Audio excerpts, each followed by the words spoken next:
Well, good morning, good afternoon, good evening. It's your boy, Celine Driver, me, coming to you with a Thursday afternoon. It's Thursday, right? Thursday afternoon live. Because I couldn't do Wednesday afternoon live yesterday. And there's a good reason for that. But because of that reason, I now have a little bit of time to myself on Thursday afternoon. So I figured while I'm sitting here somewhat bored, thinking too much about a lot of shit that's swirling around, I come on and see who pops into the stream and take my mind off of shit for a while, because this has been kind of a shitty couple of days. It's not going to get any better for a couple more days, and I just need to take my mind off all of that for a little bit, an hour and a half or so, 2 hours. VicTube, Mike Vic. He's the first guy to jump in. My man Raj, Jesse J. Yeah, I'm still here, man. I'm still here. It's just not been a fun couple of days, and I need to take my mind off of this shit. And I figured, why not hang out with my friends?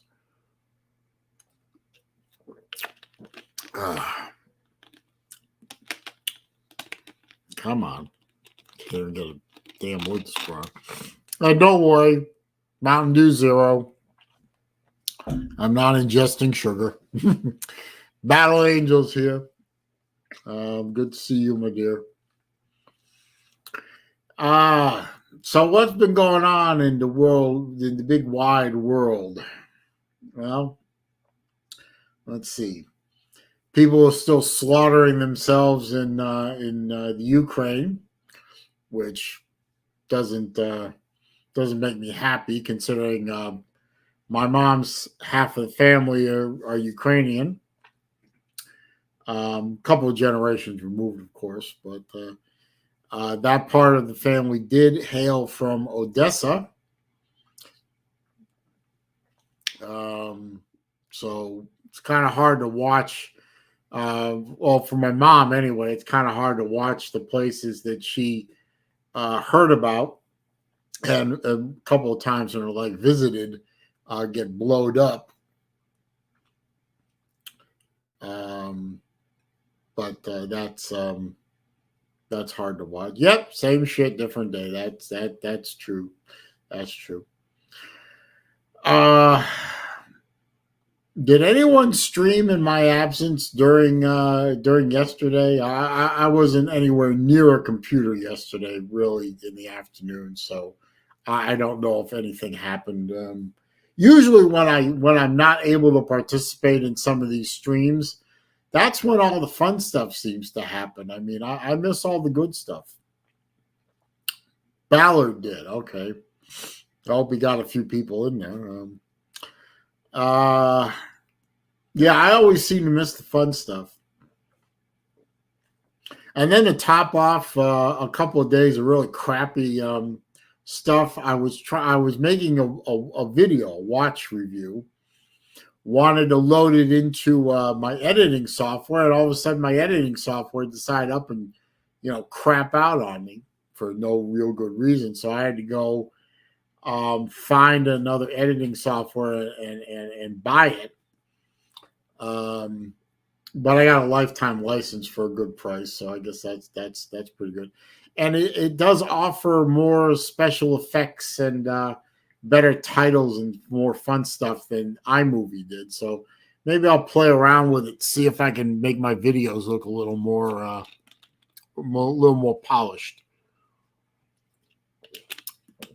I probably won't get up to Lou or BVD levels of editing, but I can try and make them a little better. Anyway, let's see. I want to drop the link and see if anyone wants to come and play. GF Sports is here. Good to see you, sir.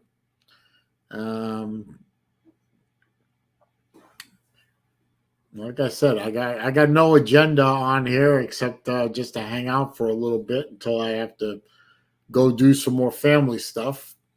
And why does my camera? Is it my eyes or is it my camera? Always seems to look like it's gone blurry on me.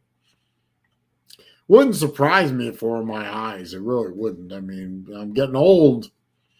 I just celebrated my 57th birthday, so. It is not a retirement community, sir. It is a thriving city with lots of young people, and by young I mean 40 and up. You wouldn't like it here, Vic. It's not very exciting in Sarasota. It's better than it used to be. I remember when I first moved here with my family in 1979. Before you were born. It used to be the running joke that they rolled up the sidewalks in Sarasota at about 8 p.m. Sorry, that could have been 8 a.m. So, but no, it is not a retirement community, sir. It is not that. This is a thriving community. It's a growing community. A lot of construction, a lot of new places being built. New homes, new condos, new buildings, roads. Let's see. Pizza Woman. Good to see my number one troll killer here today. And Crimson 1077 is here. Now, I think people have made it a point to point out to me that Crimson 1077 is not Crimson Brave. Because I know I don't allow Crimson Brave onto my channel. They wanted to make sure that I didn't kill off Crimson 1077 instead. I see you, Vic. I see you. Hang on. So, as far as I know, Crimson 1077 is not Crimson Brave, so we hope he proves me right on that. What's up, Mr. Vic? Yeah. Good afternoon. Yep. Oh, good afternoon in that. So welcome to the show about nothing in particular on a Thursday. Yeah. So how are you on a Thursday? I'm doing pretty good. Yeah. Does anyone stream on Thursdays? No, not at this time. No. Well, we had the morning show this morning. So. Yeah, I the way my life is structured right now, I'm pretty much guaranteed to miss every morning show from now until my father learns to walk again, basically. Yeah, so we were talking about Tupac. Yeah, that was the conspiracy. Was that a Luanon? That was the Luanon. It was about Tupac's death. Yeah, like Tupac's assassination. Yeah. And of course, so what was the so you were I think I read the title of that was the conspiracy theory that Tupac faked his own death? That's right. Yep. That's right. Okay. And after you presented your evidence, how you doing there, Watch 62? One of my watch buddies shows up. He is a consistent commenter on all my videos, so he's a good guy. So everyone be good to Watch 62. So after you presented your preponderance of evidence, what is the conclusion of Lou and Luanon? I think our conclusion is that Tupac really is dead. Yeah. He really is dead. Okay. Yes, and then we also talked about so assuming that Tupac is in fact dead, who killed him? Yeah. Well, that is the question. Now, if I remember correctly, I don't know if it's still going on, but for a while there was the East Coast versus West Coast kind of a war going on. That's right. And Tupac was West Coast? Yeah, that's right. Okay. And there was a guy, he was the guy who was really facing off against him was some big fat guy You named mean a Biggie. Yeah, Biggie. Oh, Yeah, it was Biggie? AKA Biggie Smalls, I think was his name. the notorious B.I.G. Oh, the Taurus. Isn't he dead too? Yes, he is. Yeah. About the same time. Wasn't there another guy named Suge Knight involved too? Yes, that was it. It was Suge. It was Suge Knight. That's right. Suge Knight was driving the car that Tupac was in. Yeah, Tupac was in the passenger side. Yeah, they pulled up to a red light, and then someone in a a white Cadillac shot him. Yeah. Is Suge Knight still alive? Yeah, I think so. Yeah. Okay. He's still alive. So, what was the motivation behind assassinating a rapper in such a public manner? Well, because it was because it was a gang war, gang related, stuff. Okay, so somebody dissed him. Yeah. Or he dissed somebody. That's right. That's right. I see. So he dissed somebody on the East Coast, so somebody on the East Coast took him out, and then somebody on the West Coast took out Biggie Smalls or the notorious B.I.G. or whatever the hell he's called. Right. It's retaliation. Yeah. Basically. And there's my favorite spandex clad icon. Howdy. Happy Thursday to you. Oh, thank you. Happy Thursday to you too. I'm getting a cultural lesson from VicTube about the various goings on about gangster rappers. Yeah, we're talking about Tupac. Yes. I missed most of that show this morning, and I'm very sad because I was very interested to listen to the show this morning. Yeah, because I being an old white guy, I don't know anything about rap.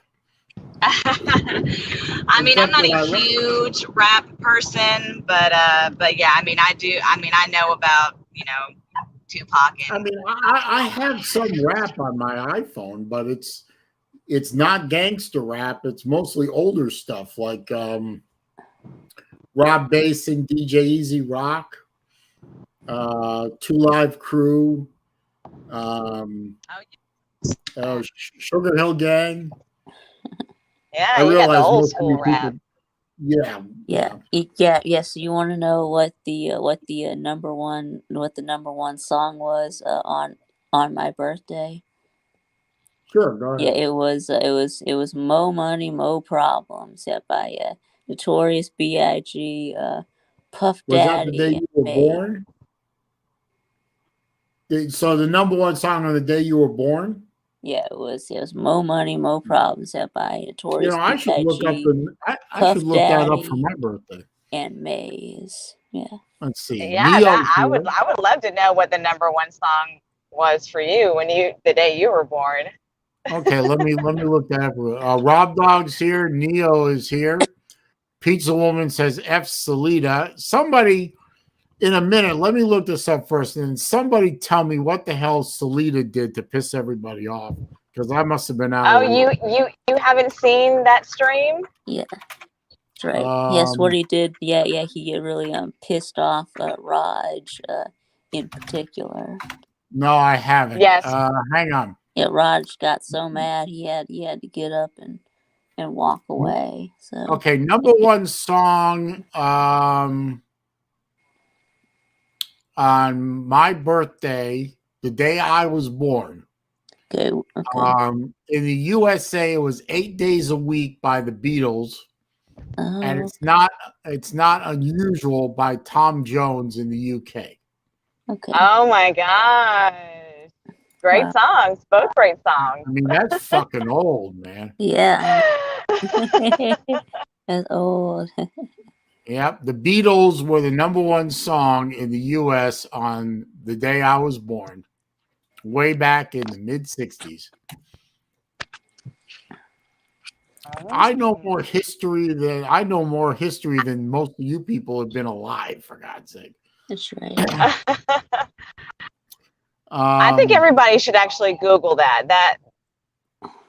Well, what's your birthday, Battle? No, wait. Mine is July. Yeah, I mean, I'm not trying to hide my age or anything. So I think everybody knows that. I mean, I've said it before. My birthday is July 23rd, 1979.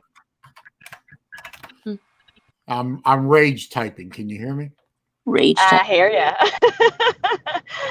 I hear the clickety clack of the keyboard. Hang on, let me pull it up. Hang on. Paste. I think I have looked it up before. Oh shit. What? No, wait. I thought it was okay. #1 song, "Bad Girls" by Donna Summer.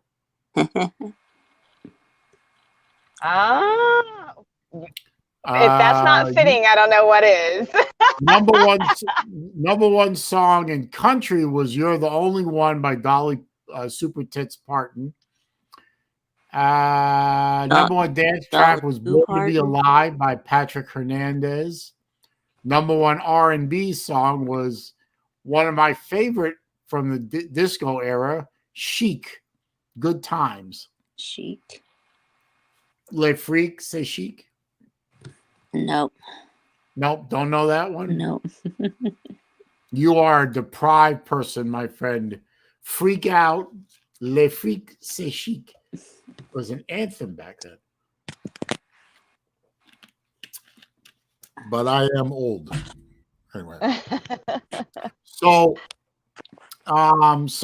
Selena did something on, now whose stream was it? Was it Roger's stream or Selena's stream? No, it was Vic's. It was Vic's stream. Yeah, last Friday, wasn't it, Vic? Yep, that's right. Yeah, so Slater was talking about him being so basically there were people in the StreamYard who were accusing him of being a fake fan, a fake Georgia fan, a bandwagon fan. Well, that kind of surprised me when I started seeing him wearing championship belts for the Georgia Bulldogs, because I thought he had no real talking use about how he was a double champ, because of Georgia and because of the Braves. Basically, everybody always loves to question his fanhood about UGA. They're calling him a Tech fan, and I thought he didn't have any use for college football at all, which is why that's right. So then surprised me when he was. So then Slita sarcastically said that he was the biggest Georgia fan on YouTube, and then that's when Raj got mad, started cussing a lot, and basically bitching Slita out, and then he I didn't even think about that. And then he left and he got so mad he had to leave the stream. All right, I'll go watch it. I'll go watch it tonight if I have time. Let me catch up here, but Brad Pitt is here doing my best. So you should start watching about. And TK's here. Yes, start watching about 30 minutes in is when the drama starts. So. And J-Dub is in the background, but you got to turn the camera on. Right, you can then make sure you're not a naked freak. No, you're not. My daughter's got a new. My daughter's got a new accessory. Oh. What's up, J-Dub? Oh, geez, look at that. I had one of those. My response to you, Celine, your question earlier, if I caught it correctly, is as follows. Yeah. Dear sir or madam, will you read my book? It took me years to write. Would you take a look? It's based on a novel by a man named Grimm, and I need a job, so I want to be a paperback writer. Okay. That Oh was the boy. number. That was the number one song when I was born. Paperback Writer by the Beatles. That's well, yeah. J Dub and I are both of the era where every other number one song was a Beatles song. They had 20. Yeah, they had 20 number ones. So if you were born in the 60s, there's a pretty good chances that's going to roll up on you. Yeah. Yeah. Hang on, man. Tiger Baskins is here. Good to see him. I need to catch one of his live streams with the gameplay. That looks like fun. Everyone, don't forget to click the thumbs up button for me. Let me get into double digits on the thumbs up at least. How's Pops doing? It's been a day for us to get that boot on her foot. Yeah, it took me when they prescribed that boot for me back in after I blew my ankle apart. From the time I got out of that office, drove over. Yes, I drove with a broken ankle. Not the Celine, of course. By the time I pulled in and handed them the script, it was 2.5 hours of sitting around waiting for them to find a boot for me. Well, luckily hers isn't broken and there's nothing torn or anything. It's just a severe sprain, but it's so severe that she can't even walk. Like, I mean, like she can stand, but she can't put any like pressure on it, and she can't walk. So hence the reason she's got the boot. But they did not have any crutches for her. So the guy was saying that I need to look into possibly renting, because they rent those little scooters, you know, like those little knee scooters or whatever they're called. Yeah. And yeah, I don't think I'm gonna do that. Because he said that insurance doesn't cover that. So I mean, I told her that, you know, she's probably just gonna have to, you know, try and walk on the boot. Although the pain is not, I mean, you know, with the boot on, the pain is not as bad, you know, as it is without the boot. But yeah, I'm not looking to you know, do a weekly scooter rental. I'm sorry you're not doing great today, TB. I understand. I'm not a gamer, so I don't have any ability to play games. But hey, I'd come on and commentate or just make idiotic comments or whatever. But that would be great. Until I get my dad stabilized again and get him so I don't have to be over there every evening from like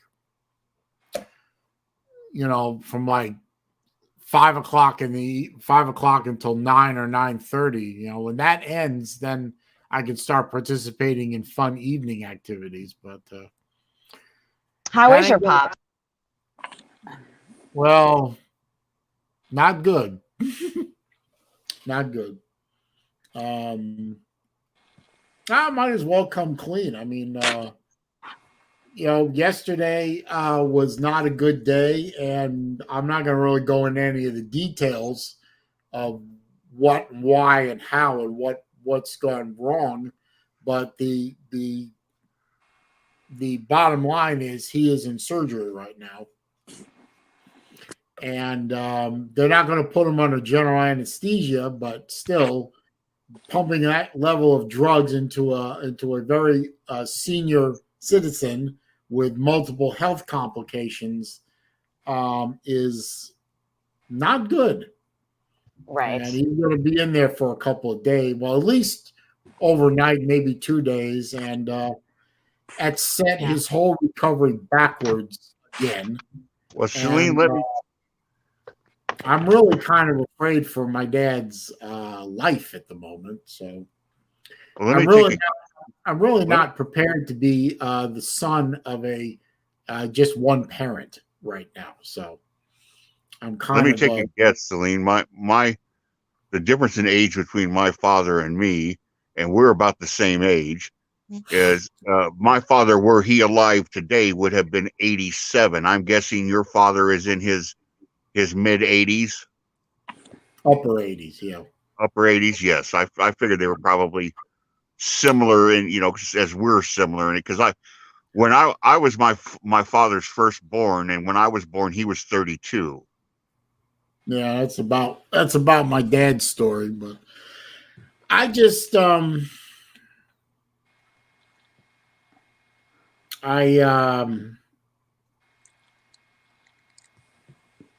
this past since December when this all went down. This has been hard on my mom and on me. Obviously, it's harder on my mom because she lives with him, and she's his caretaker. In addition to everything else, it's hard on me watching, having to do all these things for my father that he wants to do and was used to doing himself, and now I can't do them anymore. And I can see, this is not. It's not easy on him having to be so helpless. And every time he gets close to where he can turn a corner, he gets pushed backwards. And this one is a big push. And it's really hard for a son or a daughter, if you're a lady, to watch your parent have to go through this, because that's not the way you see your parents, as dependent on you or anyone else for that matter. So this has been very difficult. Yeah, my own father passed away in 2001 at 65 after battling brain cancer for 3 years. And his career was in the Marines, and he was active his entire life. He was a hunter. He liked to hunt like I did, but he did something I never got caught up in. He liked to fish. I never followed him down that path. But to watch him being robbed of his mobility and his ability to go and do things, that was not easy. That was not easy. And at least, Celine, you have the fortune of being right next to him. My father was living in Tuscaloosa, and I was up here in Iowa. So even though I knew he was sick, I would fly down. I'd fly from Des Moines. It was the same route every time: Des Moines, Atlanta, Birmingham, and I'd go and see him. And I do that for about a week at a time, 3 times a year. And every time I saw him, it got progressively worse. But each time was like a huge jump because I hadn't been there in the intervening months, if that makes any sense. You're just seeing glimpses, at least you have the fortune of having him, nearby. So, amongst the difficult times, count the blessings you've been given. Thanks for stopping by, Rob. I appreciate your support as always, sir. And thank you, Wilkie. I appreciate that. I hope he gets better too. It's a tough old bird. He is. He's stubborn as hell. So, he ain't going so quietly into that good night. Well, I'm wishing all the best for your dad. Most definitely, Celine. I appreciate that. He's got a good team of doctors around him. He's got good caregivers and good surgeon. He knows all these people, for God's sake. He used to work with them. Right. He knows almost every doctor in this town. He knows where the good ones are and where the bad ones are. And he's vetted pretty much everyone who's ever laid a hand on him. Hell, I recently, he was he was receiving home care, and the service that sent him the home care provides home care. One day they sent over a traveling nurse to do work on him, and he kicked her out. He just kicked her out of the house. And the service called him up like 15 minutes later and said, "Why'd you do that?" They said, "Because I know her and she's incompetent." Oh my gosh. He literally said on the phone. He literally said on the phone. He said, "I wouldn't let her change a bandage." Ooh. She would be, and another person, this was a long time ago. He said, "This doctor." He called him out. He said, "This doctor is so dumb. He would prescribe Preparation H for a headache." Huh? Wow. Well, I wasn't going to take my daughter to the doctor for her foot, you know, because when it happened yesterday, basically, you know, I just, you know, iced it, elevated it, you know, wrapped it. But, you know, Right. she was just so much pain that, and like I said, she can't even walk, that I was like, well, maybe I should just go take her and just make sure, you know, have an x-rayed or whatever. So I called my pediatrician. I called the pediatrician's office this morning. They're like, "Oh, well, you know, we don't do X-rays here, so we recommend you going to this place called." It was like, you know, ortho, like it was like an ortho med now, basically. So they take walk-in. You didn't have to Right. make a Right, a walk-in clinic for orthopedics. Right. So they had 2 locations, and one of them was like, you know, pretty close to where I live, and the other one was all the way in downtown Augusta, which, you know, takes about 25 minutes to get there from where I live. Right. So she's like, but here's the thing. She's like, the clinic doesn't actually open till 1 o'clock. And I think at this point it was like 10:30. She's like, so, you know, if you, as long as you get there before 1 o'clock, you know, you can get in, get her, you know, get all the paperwork filled out or whatever. And, you know, it should move pretty quickly. So I was like, okay, cool. So, you know, we get dressed, we get ready to go. I'm there probably like 12:50, you know, like 12:50 or something like that. You know, there's already a bunch of people in there waiting. So, and they called me right up, you know, to get all the paperwork filled out, whatever. So I get done, I take about 30 minutes to fill out the paperwork. And then, you know, the lady was, you know, she was like, okay, we'll just wait till I call your name, whatever. And then no sooner had I rolled her away from like the registration desk, like they called her name. So I was like, oh, wow, that was super quick, right? So the lady is standing there and she was like, because she's 16 years, you know, like because she's 12 years old, she was like, we'd recommend you going down to the downtown clinic because that's an actual pediatric orthopedic clinic. And, you know, she's like, if she's seen here, she's only going to see a PA. And if you to go down there, you know, she's going to see like a pediatric specialist or whatever like that. I'm like, really? I was like, why wouldn't they tell me that on the phone, you know? So I had to drive all the way over there. And of course, parking is horrendous. You know, for those that live in Augusta, it was at Augusta University. Parking is horrendous. Well, any downtown is going to have shit parking. Right. So I ended up having to park on the 4th floor deck in the parking lot and the parking deck, right? No elevators in the parking garage. So like my daughter can't walk. So I mean, like she's using me, you know, so finally we got down to the 2nd floor where the orthopedic clinic was supposed to be. And like, I mean, like she was in so much pain, she was crying. So like I used one of those emergency phones and I picked it up and I was like, is there any possible way that I could get somebody to bring me a wheelchair for my daughter? Cause I can't carry her and she can't walk and I'm trying to get her to the orthopedic. And then finally, like it took like three people to finally get somebody, but I still ended up having to go down to the 1st floor to where the emergency room was, get the wheelchair, and then it was the best. It was a mess. So we define that in that's defined in medicine as a clusterfuck.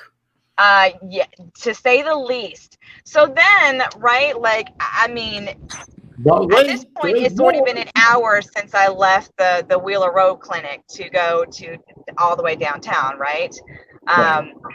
So I get to where I'm supposed to go, and then the lady behind the clerk lady that, you know, checking me in at the pediatric orthid, I mean, decides that she wants to be rude to me, and I by that time I was done. I was absolutely done.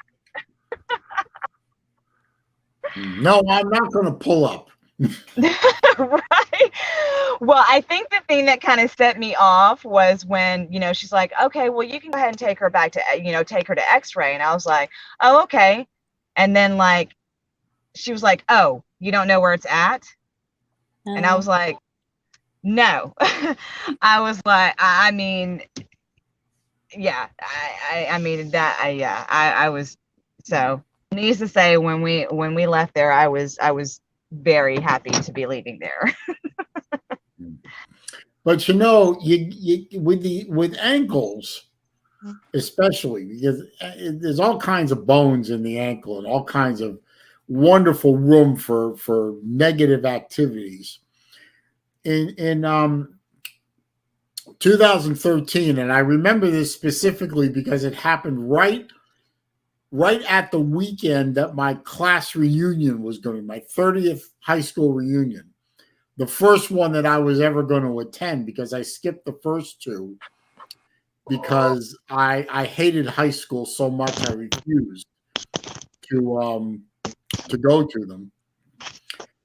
I really hurt my left ankle, always my left ankle. I really hurt it badly, and I couldn't walk on it. I couldn't put weight on it. I couldn't do anything with it. And at the time I was managing a physical therapy office for a place locally here called Sarasota Medical Center, basically a walk-in medical center. And I went down to the main office, and they treated me like anybody else, fill out the paperwork, blah blah blah.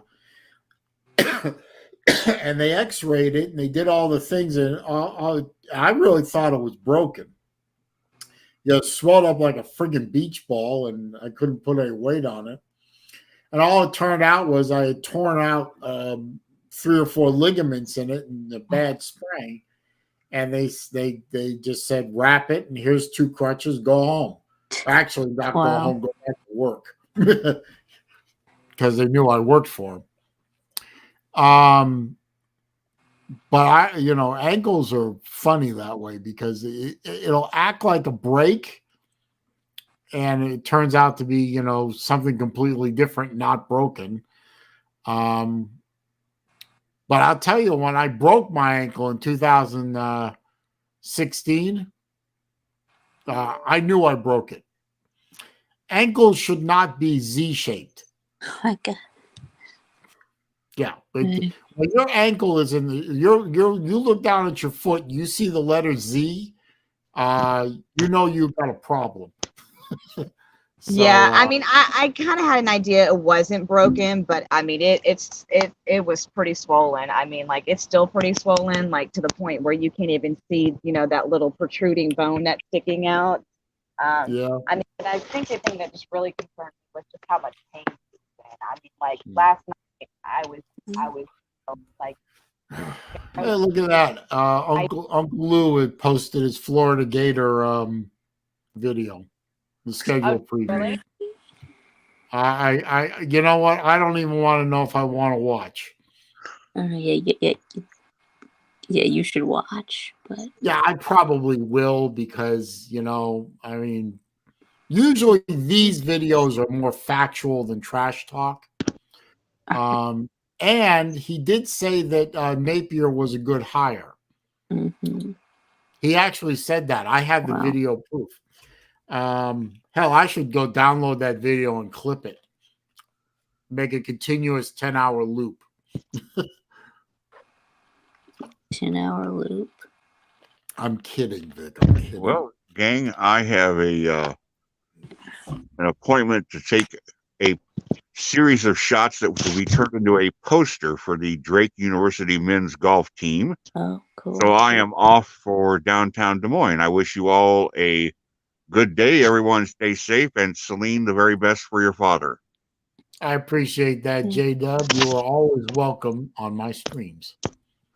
Yeah, I think I'm gonna head out to. My daughter's starving from being sitting at a hospital for like the last 3 hours. So I think I'm gonna get her something to eat, and then we're gonna head home, and I'm gonna start the routine of icing, elevating, and ibuprofen. Is that right? Ibuprofen is good stuff. Yeah. I'm probably gonna be on here for another maybe 20 minutes or so, and then I'll just give up out of boredom, and I got to go start preparing dinner. Yeah. I haven't actually done a lot of cooking recently because I'm always at my parents' house for dinner. So my kitchen's going to look at me and say, "The fuck are you doing in here?" Good too. Yeah. But, Well, like I said, I wish the best for your dad. Yeah, thank you, BA. And you know, if you need anything, you can text me or call me. So. Okay, well, I appreciate that. No Be problem. careful out there. I will. And my best to your kidlet. Oh, thank you. I appreciate it. She's fine. She's tough. We know. Yeah. All right. Bye, guys. Bye-bye.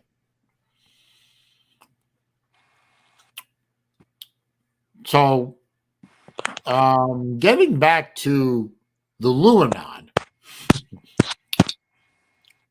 What the hell are you doing? So we determined that Tupac is actually dead, and Biggie Smalls, or whatever the hell his name is, he's dead. Yeah. What else? Is there any other viable conclusions other than those two things? Nope. Think that's about it. Yeah. Now, did you guys talk about Tupac's stellar film career? Yeah. Yeah. We talked a little bit about it. No, we didn't really talk about his movies that much. We talked about his music. Yeah, he played some Tupac songs, but probably got copyright struck for that one. Well, maybe he did a movie. The only movie I ever saw with Tupac in it was something he did with Janet Jackson called Poetic Justice. The only reason I saw that movie was because I was on a date, and it was she wanted to go see it, and I said, "Okay, but you're going to owe me big time for this one," and she paid up. Those were the days. Yeah, and then what year was it that movie came out? Huh? What year was it that movie came out? No, I'll look it up. Hold on a minute.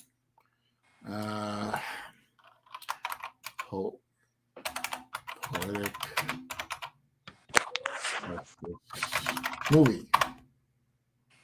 movie. Sorry, yes, 1993.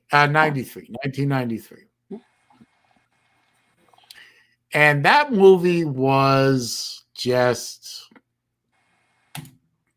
goofy.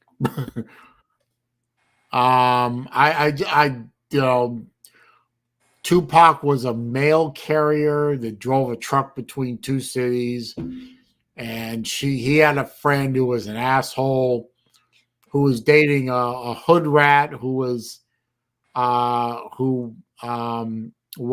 had Janet Jackson's character named Justice as her friend, and she was kind of a hood rat asshole too. So the two assholes were together, and then they kind of tried to slam Tupac and Janet Jackson's character together, and in the end, it all kind of, lots of arguing, lots of shouting, lots of hitting and beating on each other, and it's a silly fucking movie, but it was a chick flick, or I guess sort of a chick flick, and it just utter nonsense. And the movie ended up, spoiler alert, if you give a damn, that Tupac's character and Janet Jackson's character kind of got together, and sort of allegedly the happily ever after, and Gangsta Boy didn't want to be a gangster no more, and Janet Jackson didn't want to be a man hater no more. All I remember is I was so glad to get out of the movie theater. And that man may have been a legendary rapper, but he couldn't act for shit. Terrible movie. Janet Jackson may be a fantastic singer, but she can't act for shit either. Jerry Wells is here. Good to see you, sir. Anybody else sneak in here while I was not looking? Millis Vanillis is in here, or he was. Jesse J is in here again. Or I don't know. He's always been here, but he doesn't comment very much. Anyway, I don't know. Oh, look who's here.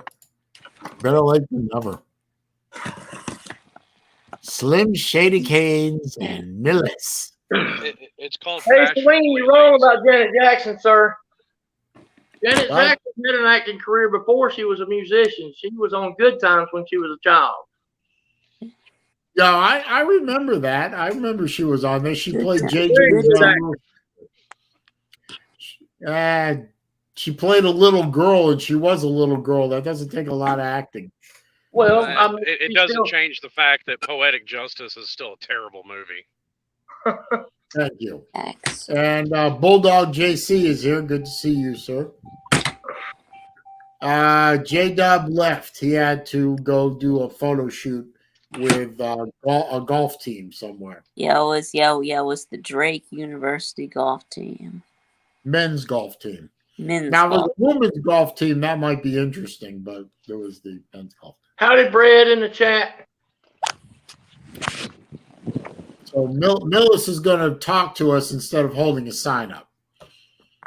Yeah, I just did that because there was an echo the other day. How's your weather down there, Celine? Actually, today it's raining, but we need the rain. So I don't know about the rest of you guys, but we're in pollen season right now, and it's just killing us. Yeah, we had a bunch of tornadoes come through this area last night. It's the same storm as over here now, but it sort of fell apart. It's those night tornadoes are really dangerous too. Hey, Slim, where you at today? Howdy, Slim. What? So did y'all have one last night, or? I meant a tornado warning. I mean, there were several tornadoes that hit up through here. A lot of damage got done around Clemson and Pickens County. Yeah, Jerry asks. Hang on, I'll highlight it. I almost forgot you had the Wu flu. right, the Wu flu. That's right. That's right. And I still have it. Yeah, that's right. You do? Mm-hmm.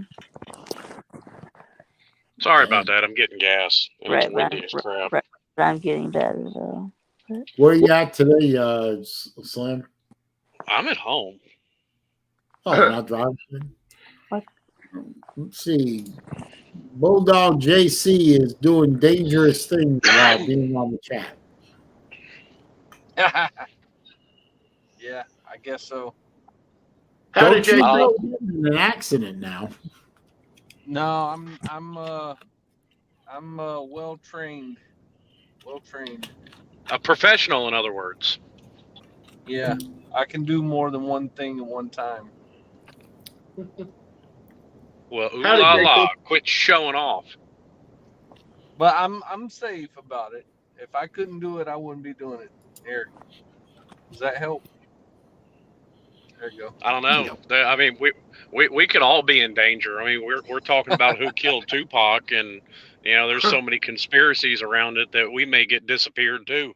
I don't know if we could be in danger from something that happened 25 years ago. But Well, Yeah. I mean, you know, according to some people, That's the a police good don't care, idea. so they won't bother investigating.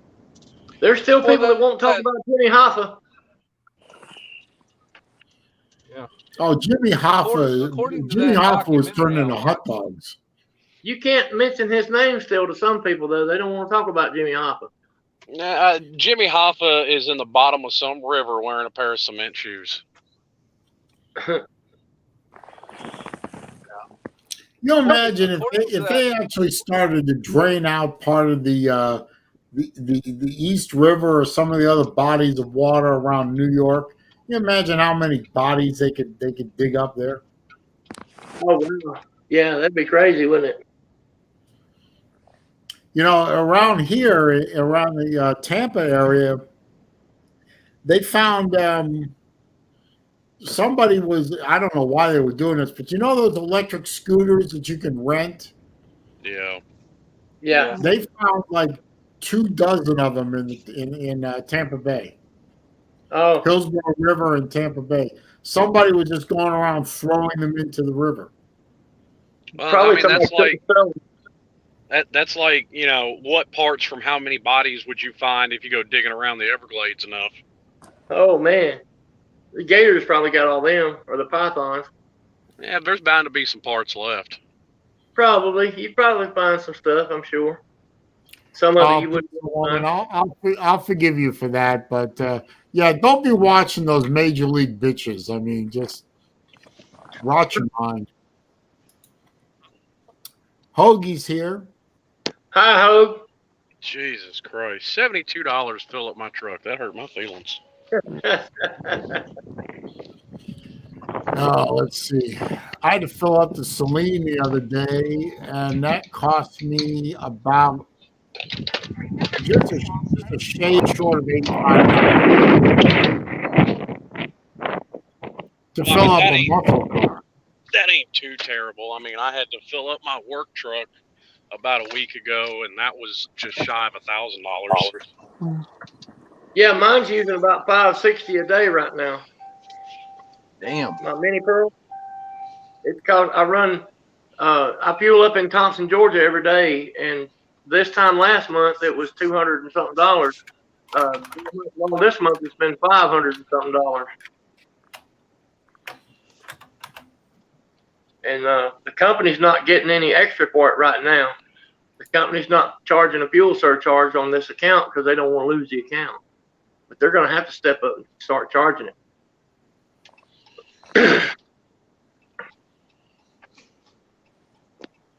Do gotta love though how a lot of people try and blame a oil company for doing what a company does and make money. Mm-hmm. Yeah, that's such a sin to make a profit. I mean, I don't know. Well, oil companies get to determine their prices. So. Well, actually they don't. Oil's a speculative market, so that's what the prices are based off of.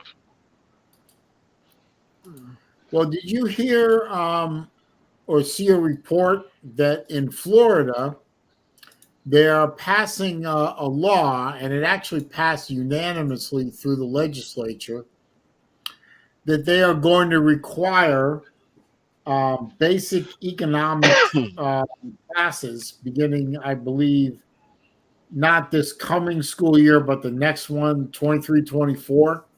Yeah, They are going to require basic economic classes for all high school students. The sad part is that they have to do that. Yeah, that's not already a thing. But at least Florida is willing to try and correct the problem at some point. Thank God for DeSantis. But hopefully they'll go over things like profit and loss, you know. Yeah. Stuff like that. Shocker. A company is made to make money. Really? I can't believe it. And if you know the funny part, and even not funny, but the sadder part is if they sat down and read and learned all the regulations that an American-based oil company has to go through to drill for oil, to get the leases on the land, to transport, to refine, to sell, every step in the process from taking the oil out of the ground to getting it into your tank. If people knew the profit margin of a barrel of oil and see how razor thin the profit margin is compared to some other industries, I would hope at that point they would shut the fuck up. Well, I can break it down for you pretty simple. Nobody in the process makes more money than the government. None of them. The government makes more profit off of it than all of them. Oil companies make less, refineries make less, and drilling companies make less. Transportation companies make less. Yeah, that's true. I mean, that's just a fact. Mm-hmm. Oil refineries make about a nickel profit Hang per on a gallon. minute. I got to mute out. Keep going, guys. Okay. No, I was just saying oil refineries make about a nickel profit per gallon of oil turned into gasoline. Imagine that we live in a capitalist industry, like market, where people are actually trying to make money. Companies are trying to make money. It's amazing the way that works. Well, despite what you hear these days about the great evils of capitalism, it's lifted half the poverty, so I'll take it. Yeah. I mean, I like capitalism. It does. I mean, all it means is you try to make money. That's basically all it means, right? Well, the capitalist system we have really and truly is forced altruism. I have something cool you want. You have something cool I want. For you to give me what I want, I have to give you what you want. Yeah. Right.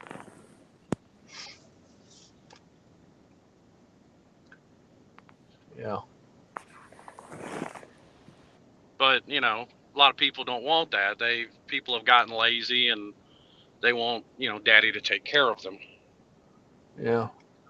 Well, it doesn't help when the government gives you money to not do anything, like what happened last year. People couldn't work because of COVID, so the government started issuing all these free checks to sit home and not do nothing. Now nobody wants to go back to work. Well, people could work because of COVID, but people didn't want to. Didn't And want the to. government didn't want them to. Yeah.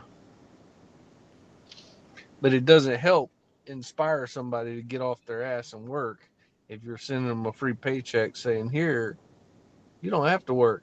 I'll send you more than what you were making at that job. Oh, no.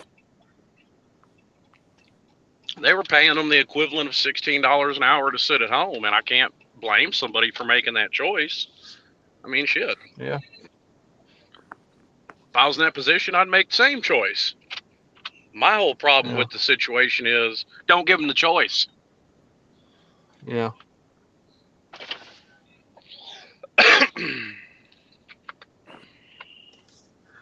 But about going back to something we were talking about earlier, I watched a documentary on Tupac and Biggie once that was done pretty well. It was like they made it like a TV series about that detective that was hired to, like, they got this detective to lead this special group that was formed from the police departments to try to find out information. And in the documentary, they actually stated that Tupac's mom was interviewed. They showed live interviews and stuff, and Biggie's mom was interviewed. And even through it all, Tupac and Biggie really respected each other all the way to the end.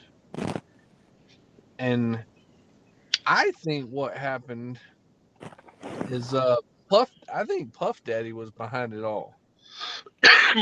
I think Puff Daddy paid for the hit to take out Tupac, and then once Tupac was taken out, I think it slipped out of Puff Daddy, and he let Biggie know. And then once Biggie knew, I think Biggie was going to expose him, and because of that, Puff Daddy was like, "Hey, I'm going to take you out now." Right. Well, I thought I think that's the way it all went down. That Biggie had tried to have Tupac killed before, though. Well, that was the thought of some people. When he got shot, getting off the elevator. That thing in the elevator, they talked about that too, and that was just that was some guy that was down on the corner that wasn't supposedly a part of Biggie's crew or anything. He was just some random guy that was standing down there that didn't like Tupac, Right, but Biggie, Since he right. got off the elevator, they shot him. They took the elevator back up to his studio and then called the ambulance and stuff. Oh, So if okay. that was the case, Fine. why would they take him back up Right. to Biggie's studio? All right. Well, Tupac said that it was Biggie who ordered the hit on him. The documentary didn't state that. Well, I mean, that's what was in the public at the time, that he thought that Biggie had something to do with it. But listen, I mean, there were plenty of people they had problems with. That was not the only one. I mean, I've heard Snoop Dogg tell the story of when him and Tupac were in New York and Nas rolled up on him with his crew. Yeah.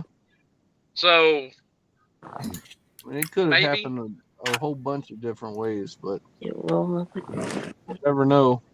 Maybe 50 years from now, when somebody actually wants to expose the truth. Okay. Not really. It'll probably go unsolved, like lots of these kinds of shootings do. Yeah. What are we talking about? Yeah, he went back to and more about Tupac getting killed. More about Tupac. More about Tupac. Okay, that was. I'm just saying the documentary was good. It was a good documentary. That's all I'm saying. It was a well done documentary. That was my mom. She was updating me on the goings on. Still waiting. Anyway, what else we got in here? So, now here is the bearded wonder. Rod, you fucking motherfuckers. Y'all hanging in there today? Jesus, that background is hard to take. Yeah, or you can kiss my ass. No, man. No, the reason I honestly, dude, the reason I ain't been feel like getting on nowhere is I just really don't give a fuck anymore, and I'm so sick and tired of these butt hurt motherfuckers getting their goddamn their feelings in the goddamn water, or letting it bleed, pull it out, let it bleed. It's just, I've been having so much fun with my kids, man. Like, I've been coming home, hanging out with my youngins, and just out here in the yard playing with, dude, it's been, like, I took a lot of shit for granted, and that's one thing I took a lot away from my kids is spending time with them. And I said, you know what? YouTube's YouTube, man. These motherfuckers can kiss my dick. You know what I'm saying? If they don't like what the fuck I got to say or when I want to do a stream, then you know what? Bob Canoosh, you can kiss my dick. I'm fucking sick and tired of it, man. You know what I'm saying? It's like, because at the same time, like me and Slim, we're fucking good friends. Me and Vic are good friends. Me and Vanellis are good friends. Me and you, me and Bulldog Jack, we all got them friends, man. But at the same time, I just get sick and fucking tired of just everybody just fucking getting some goddamn butt hurt over fucking nothing, man. And it's just like, whatever. I'm fucking out. Fuck you. Kiss my, what I'm saying, suck my nuts. I just like coming home, man, doing my thing. And like I said, I've been spending a lot of time with my kids, and it's made me realize what I've been missing. It really has, man. So that's why I haven't been doing live shows. That's, I'll come on people's streams and hang the fuck out or whatever. But yeah, man, last Friday night, fucking Salita sent me to a dimension of pissed off I ain't been in a long fucking time. Well, Rod's hot, son. I gotta go watch this video, man. I mean, yeah, we seen your face get red on that video. Well, oh my God. Well, like Slim, you had every right. Slim is my friend. He to me, me and Slim talk. We're fellow truck drivers, just like Millis Vanillis. You know what I'm saying? Like Slim is a diehard Tampa Bay Buccaneers fan, NFL, and that's fine. I'm not a fucking diehard Falcons fan. Yes, I watch the Falcons every fucking now and then just because it's football. I'd rather watch Fly Spot than watch Falcons sometimes. But when it comes to my dogs, you know what I'm saying? When it comes to my dogs, I'm fucking diehard. I mean, I got the G on my arm. I'm fucking diehard, man. I'm 20 minutes from 15 minutes from downtown Asheville.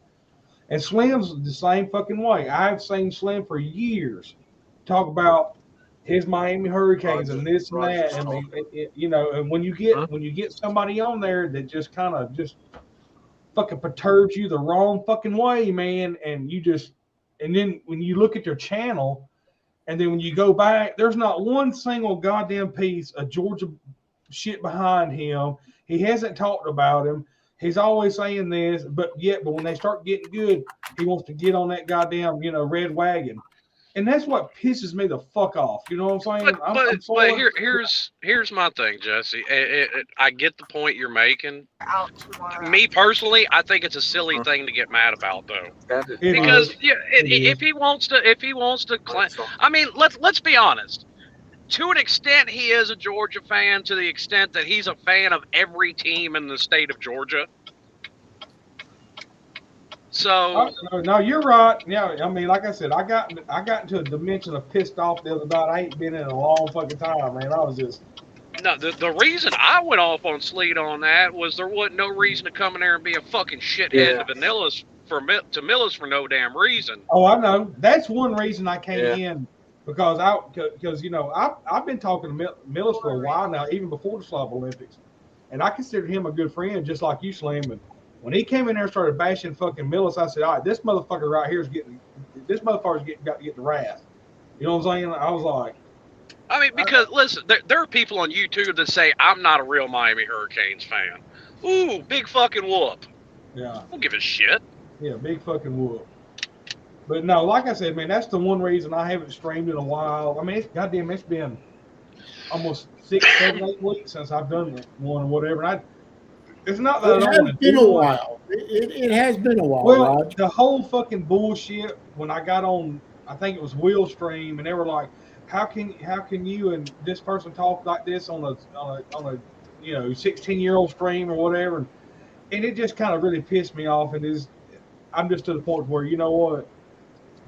Listen, I'm getting ready to just put my channel on 21 or older and warn I'm not gonna. If you want to come in, but I'm just, it's to the point where, like, so many motherfuckers, man, they just get so goddamn butt hurt. You know what I'm saying? And they want to the round table at Loose Stream the other day or whatever. He was talking about how this and that, and how I talk, and then Chris McDavitt wanted to put his little 2 fucking cents in there and said, "Oh, I had no respect for elders." I'm gonna tell you something right now. If you don't fucking know me, I got the most respect for elders, and if somebody lets me in a stream or I let them in a stream, you're gonna hear 100% unfucking filter what the fuck I got to say. If you don't like it, you can kiss my nuts and get out of here. You know what I'm saying? If you don't you don't want me in here talking shit, then you can just boot me out of stream. I ain't got no problem with it. I hate to say it, but I mean, unfortunately, at the moment, that's the world we're living in. I mean, I've got a feeling at some point that pendulum's going to end up swinging back the other way, just because it's the way things work. But I mean, we're in a time, we're in a society right now where people's feelings matter more than anything. And all I've really got to say to you is facts don't care about your feelings, so fuck off. Yeah, listen here, between the right ear and the left ear, there's no filter between those two. If you don't like it, hey, Slim, you know me, Millis, Vic 2, Slim, y'all met me. Bulldog JC, you've met me. Motherfucker, I pop them motherfuckers off as quick as I can get them, son. You know what I'm saying? I don't give a flying dick of what you got, about your fucking opinion. Well, you know I what know. I mean, I know you do whatever the fuck you want to do. I'm going to do whatever the fuck I want to do. And I'm going to say whatever the fuck I want to say. If you don't like it, hey, how you doing? Keep it fucking moving. Get the fuck out of here. You know what I'm saying? Yeah. And listen, if people don't like it, I don't give a fuck anymore. I'm so fucked. That's why I haven't been on. Because I'm so fucking sick and tired of these motherfuckers in here they're all fucking, what about my freedom? What about my feelings? Honestly, I don't give a fuck about your fucking feelings or your freedoms. You know, I do me, you fucking do you.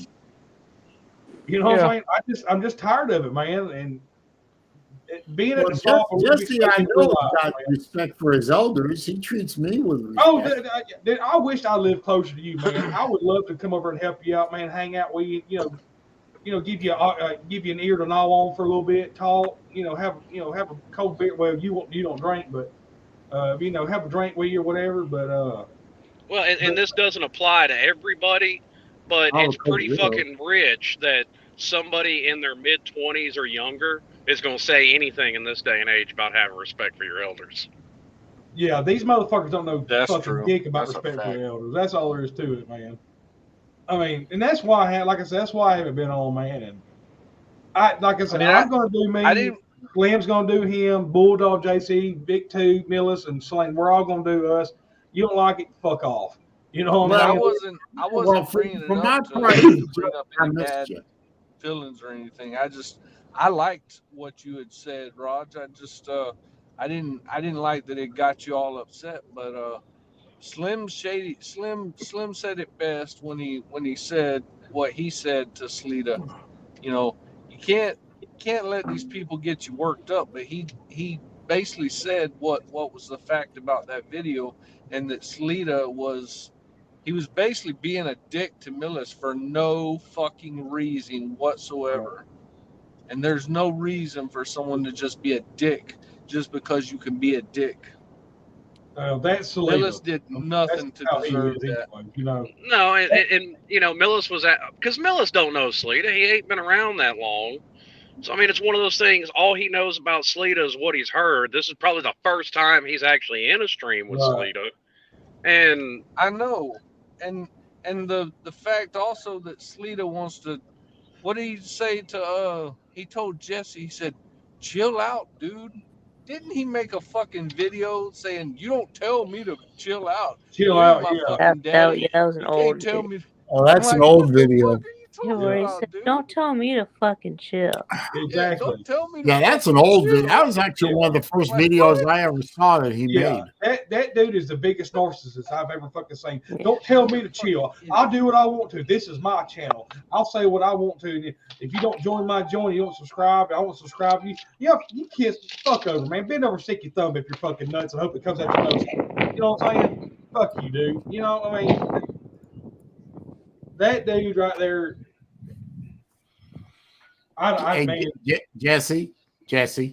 I'm calming down. I'm gonna go get me a drink. Don't blow a gasket on my stream, sir. I really don't. I don't want you to hurt yourself on my stream. I don't want you to hurt yourself, period. But please, not on my stream, man. And I mean, there's a difference. There's a difference between, you know, us talking shit and just fucking with each other like I do with Hyundai Driver up there, and like you said, just being an asshole. Just well, see, that's the thing. We're such good friends. You know, Celine got so goddamn pissed at you one time. He timed you the fuck out 1,000 fucking times, and you were like, "What's wrong, Hyundai Driver? Time out." And then Celine was like, "Fuck you, Slim. I'm not." You know what I'm saying? So, I mean, yeah, but you know what? A buddy of mine said this to me years ago. If you are you really friends with somebody if you can't tell them fuck you every once in a while? Nope. Oh, yeah. Hey, Bulldog JC had to go. I told Sling to go fuck yourself too. I mean, right? You know. I can't take that. When we was in Pigeon Forge, you said something about the liquor, and I said, "Well, goddamn, Slim, you gonna get some more liquor?" And you looked at me and said, "Well, I ain't driving." I said, "Well, fuck you, Slim." I said, "Well, fuck it, then we'll get somebody else to go get it." You know what I mean? It ain't like it's a fucking, you know. Well, I used to take things in here. I ain't seen him here in a fucking while, dude. What the fuck you been up to, brother? I used to take things a lot more personal until about, I think it was about 2 years ago now, when Tiger Cat and I had a big old blowout, and it was very public blowout, and I remember that y'all had. I was in the room, and we called each other out pretty good. We ended up having to work it out on someone else's stream. I forgot who it was. I think it might have been BB. I think it might have been BB. You, Slim, and TK. We ended up having an uvu because I think Slim, and TK got it out, but we all worked it out. Yeah, but the point was that was the turning point for me where I learned to not take this shit so seriously. So that's the problem. Somebody used to call me Hyundai Driver, would set me off for some reason. Hyundai Driver. Yeah, that doesn't bother me. People, that's the problem. You know, people sit in their rooms with their pants around their ankles doing the 2-knuckle shuffle. you know, and that's all they live on. Is top, and they get their jollies off.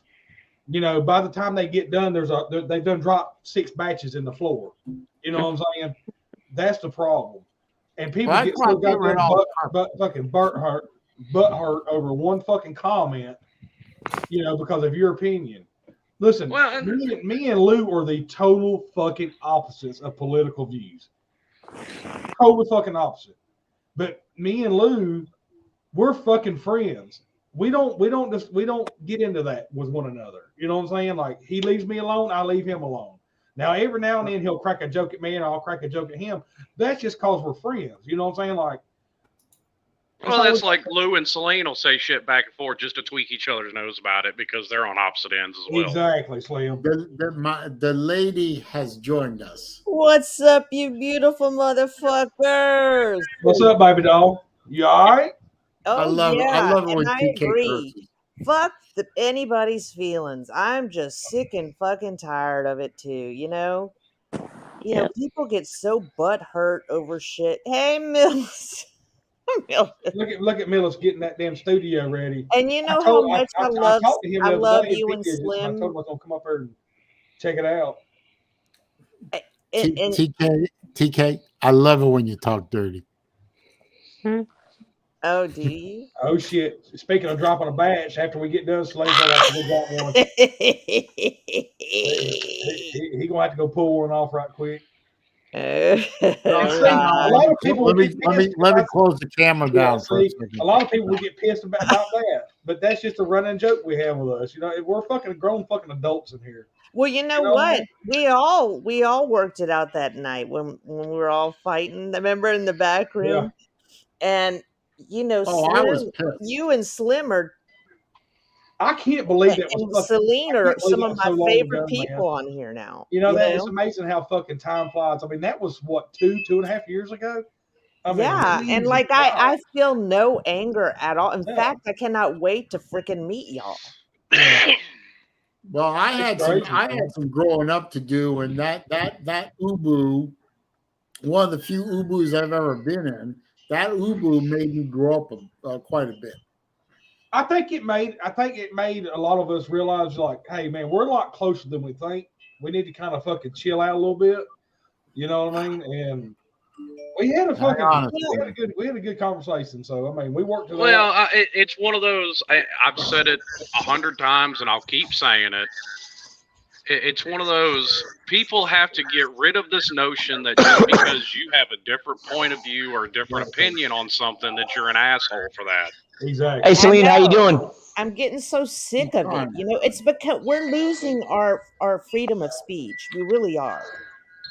Well, I was watching, oh my god, Hogue. Oh my god, Hogue. That's not me. That's not me. Yeah, it's other people around you. Yeah, you're having a big echo. Lots of Homie always comes on in the middle of the student union. It's like that whole thing with me and Vic, this whole Wuhan flu come out. Vic was telling me to kiss his ass. It was a stick. I already know Vic. Me and him, we talked and we text back and forth, you know what I'm saying? It ain't like me and Vic was gonna fucking be at one another's throats. It was just something to fucking, you know. Well, that's for your own sake there, Raj, because my money's on Vic to take you. Yeah. Yeah, he'd fucking run my big ass over that wheelchair, wouldn't he? I'm not gonna be long, but I want to make a thing. That's Rogers. How many times last year that I was literally so pissed off at some stupid stuff that was going on that you literally had to text me to get me to calm down last year, Raj? Yeah. Yeah, I remember that. Yeah. Yeah. Well, it took a fucking few phone calls to you, and I had to take you down a peg or two. You know what I'm saying? Yeah, because I was at the point last year, I literally wanted to strangle some people. That's how pissed I was. But I was gonna say, if it wasn't for you, Raj, no. No, well, damn, I gotta try. I guess I gotta try harder next time. Slim, you can make me red in the face. I still wouldn't do nothing to you, man. Yeah. Even though you do need to play football team, your NFL team soon, or have you always been a lifelong Buccaneers fan? Yeah, I was born and raised right outside of Tampa. I've been a Tampa fan since they were in the creamsicle uniforms. Yeah, and I wish they never left them because those were the best uniforms in the NFL, in my opinion. the one thing me and Slim have the most common. Fucking Mike Allstock. Give me some of Mike Allstock. I love that motherfucker, dude. A-Train, baby. I said, yes, sir. And I said, I used to love fucking Mike Allstock. Right over had to love the A-Train, man. Just watch him I play. used to love That was old school throwback stuff. Yeah, I know that some people said that you were angry with me, Hogue. No. I was never angry with you, Vic. But I do got to ask you this though: what is it? What is your take about Matt Ryan being with the Colts now? Oh, well, yeah, it sucks that he lost. Hey, it's a business, son. How you doing? Keep it moving. Move on to the next motherfucking team. Let's go. Yep. It's fucking business. Matt Ryan's better off at Baltimore, anyways. Yeah. Indianapolis. But my thing is, though, I just don't want it to be another one-year deal because the Colts, next year they'll get rid of him. It'll be 6 quarterbacks in 6 years. Just want someone who's going to be there for a couple of years instead of musical quarterbacks. Well, didn't he sign a 2-year guarantee? Yes. At this point, though, that's what Matt Ryan is because unfortunately he was so loyal to Atlanta that he stayed there to the point that he's on the downside of his career. Yeah. So maybe he can have a somewhat decent season like Phillip Rivers did a couple years ago and his last hurrah, but we'll see. But anyway, so what's your take? Do you think Brady's going to come back for Tampa, or do you think he's just blowing smoke? No, he's going to come back. No, he's back. That's a done deal. He's back. Oh, is it? But I wonder what talking about what made him change his mind, though. Because they weren't talking about Tom Brady. Well, that's what it was. He was at fucking home with that bitch ass wife with all them goddamn kids. And he was like, I gotta get the fuck out of here. All of a sudden it went from the limelight being on him and everything being about him to all of a sudden, the old lady's like, hey, take out the trash, motherfucker. You ain't shit here. Yeah, exactly. That's true. He got fucking tired of all the goddamn whiny ass kids running around and her bitching at him the whole fucking time. Hey, I need you to get through this. Hey, fuck this. I'm going back on the road to play football. Because Gasell was making him do stuff around the house. So hey, Vic. I honestly think it's just because they weren't talking about Tom Brady. I mean, not everybody is as out front and open about being a diva as Aaron Rodgers, but they all got a fucking ego. And he wasn't turning on ESPN, and they weren't talking about him all the time. So he's like, I don't like that. I'm going to go play football again. He's an egomaniac. Right now, exactly. I got to ask you this, Vic. Who right now, if the season was to start today, who would be the quarterback for the Falcons? It's Marcus Mariota. Marcus Mariota. Yeah. Oh God, I hope they draft a quarterback in the draft. No, because Mariota's no. Listen, I'm not a big NFL guy. Like I said, I'd rather watch Flyers than watch Falcons football. But the Falcons are the dumbest. Besides, the Falcons ain't drafting a goddamn quarterback. They're going to go get. Because we already got a quarterback. We just signed a quarterback. Yeah. Why would we sign a quarterback when we're going to draft one? Because within 2 years, you guys don't want to get rid of Mariota. Yep, probably right. Well, Arthur Blank may not live another 2 fucking years, so true. That's true. Not much. Hey, Raj, is it spring break for the kids this week? No, No, spring break was back at Slav Olympics. Oh, was okay. Yeah, that's why I brought Ethan with me down there. Okay. Hope you guys had a good time. Well, I'm gonna get out of the stream and stuff like that, but I just want to throw my 2 cents in. But I'm gonna still be back on YouTube and stuff. Selena, I hope things were smooth for your dad yesterday. They didn't, but it'll hopefully be better in a couple of days. Okay. Well, I'll keep in my thoughts, man. I'll see you guys back in the stream. See ya. Thanks for your time. Peace. See you, Michael. Yeah, I mean, like I said, Hey, what's up, man? You doing all right, buddy? What's up? Y'all were talking about the Tom Brady. Keep going one time. I ain't seen you in a couple weeks. What's up, big dog? Wow. Yeah, well, I heard y'all talking about the Tom Brady thing. I want to see what you and Slim think. Well, hell, even Celine, Big, all of y'all. Yeah, I know that. I know Slim is happy that Brady's coming back. Well, this is my thing. Brady is a smart man. He's damn near a GM. He is. We know that. He's very good at getting what he wants. This man retired. He retired. Cap space opened up for our Tampa Bay. I'll say our, but your Tampa Bay Buccaneers. They went out and got a few players, and then he unretired. What is the only way you can have cap space open up from a salary? You know, Well, from some. And listen, honestly, him coming back is also one of the reasons that cap space opened up. His base salary is only $10 million this year. Yeah. Oh, I thought that him. What'd you say? My bad, Ross.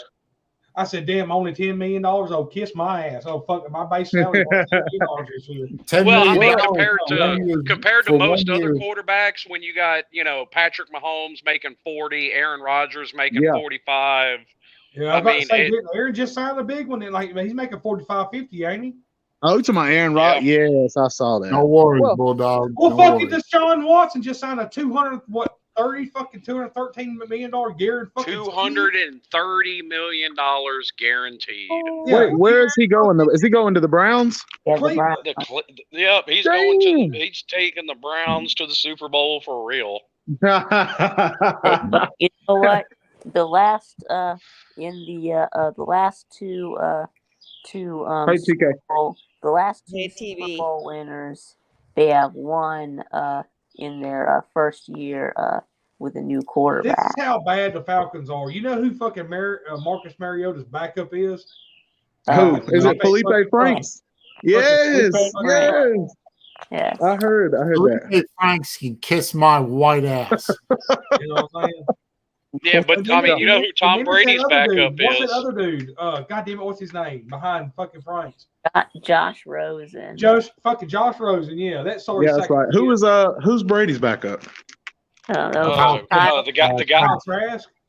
No, technically no. Kyle Trask is still third on the depth chart. The guy that took Colin Kaepernick's job, Blaine Gabbert. Oh, Blaine Gabbert. Okay. Oh man. What is he? Where is he from? Like, what did Blaine Gabbert play? Quarterback. The only thing. Not like college. College. I don't know where he played college, but the only thing he is taking. Got you, college job. Yeah. Which drinking Gatorade? Hold on, let me get our line. I'm about to have a training session. I'm about to have a training session, so I mix some vodka and cranberry so I could drink before my. You talking about the cranberry, Celine? I took that number one batch of rum that you sent me.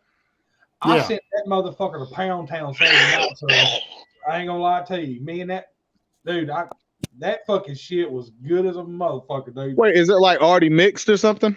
No, Celine Driver is very good friends with the guy who owns Siesta Key Brewery down there in Sarasota. So Celine's a bootlegger? Anyways, I guess about he is. He's kind of a bootlegger, yeah. I guess about a year ago, Celine, me and you was talking, and you had the number one, the bottle off the line, like the number one batch and the number three batch of the brown and the white rum. So I told Celine, and he's like, well, I'm not going to drink it. I said, well, just fucking tell me how much I owe you. I'll just fucking send you the money. So he sent them to me. I still got the brown bottle. I ain't drank yet, but I opened up that number. It's seriously, they write it handwriting with a pen, like it's off the line, like number one, number two, number three, number four. I got the number one batch. That's them Siesta Key rum off the line. That's pretty cool. What, that shit was tip top motherfucking Magoo, son. That shit fucking, whew. That's pretty cool. Motherfucker, dude. Dude, I ain't gonna lie. That bottle of tequila I got for Pete, I had never had it before. That's probably the best tequila I've ever had in my life, and I've gotten some from Mexico. Really? Yeah. Look at Pete knowing his tequila. That's pretty cool. By the way, Blaine Gabbert played in Missouri. That's right. He played in the fucking Missouri. Okay. Long time ago, though. 2010. He's out in 2010, so been a long time. You know what's crazy, though, is for a quarterback like that who was not seen as an above-average quarterback to now be a second-string or third-string quarterback.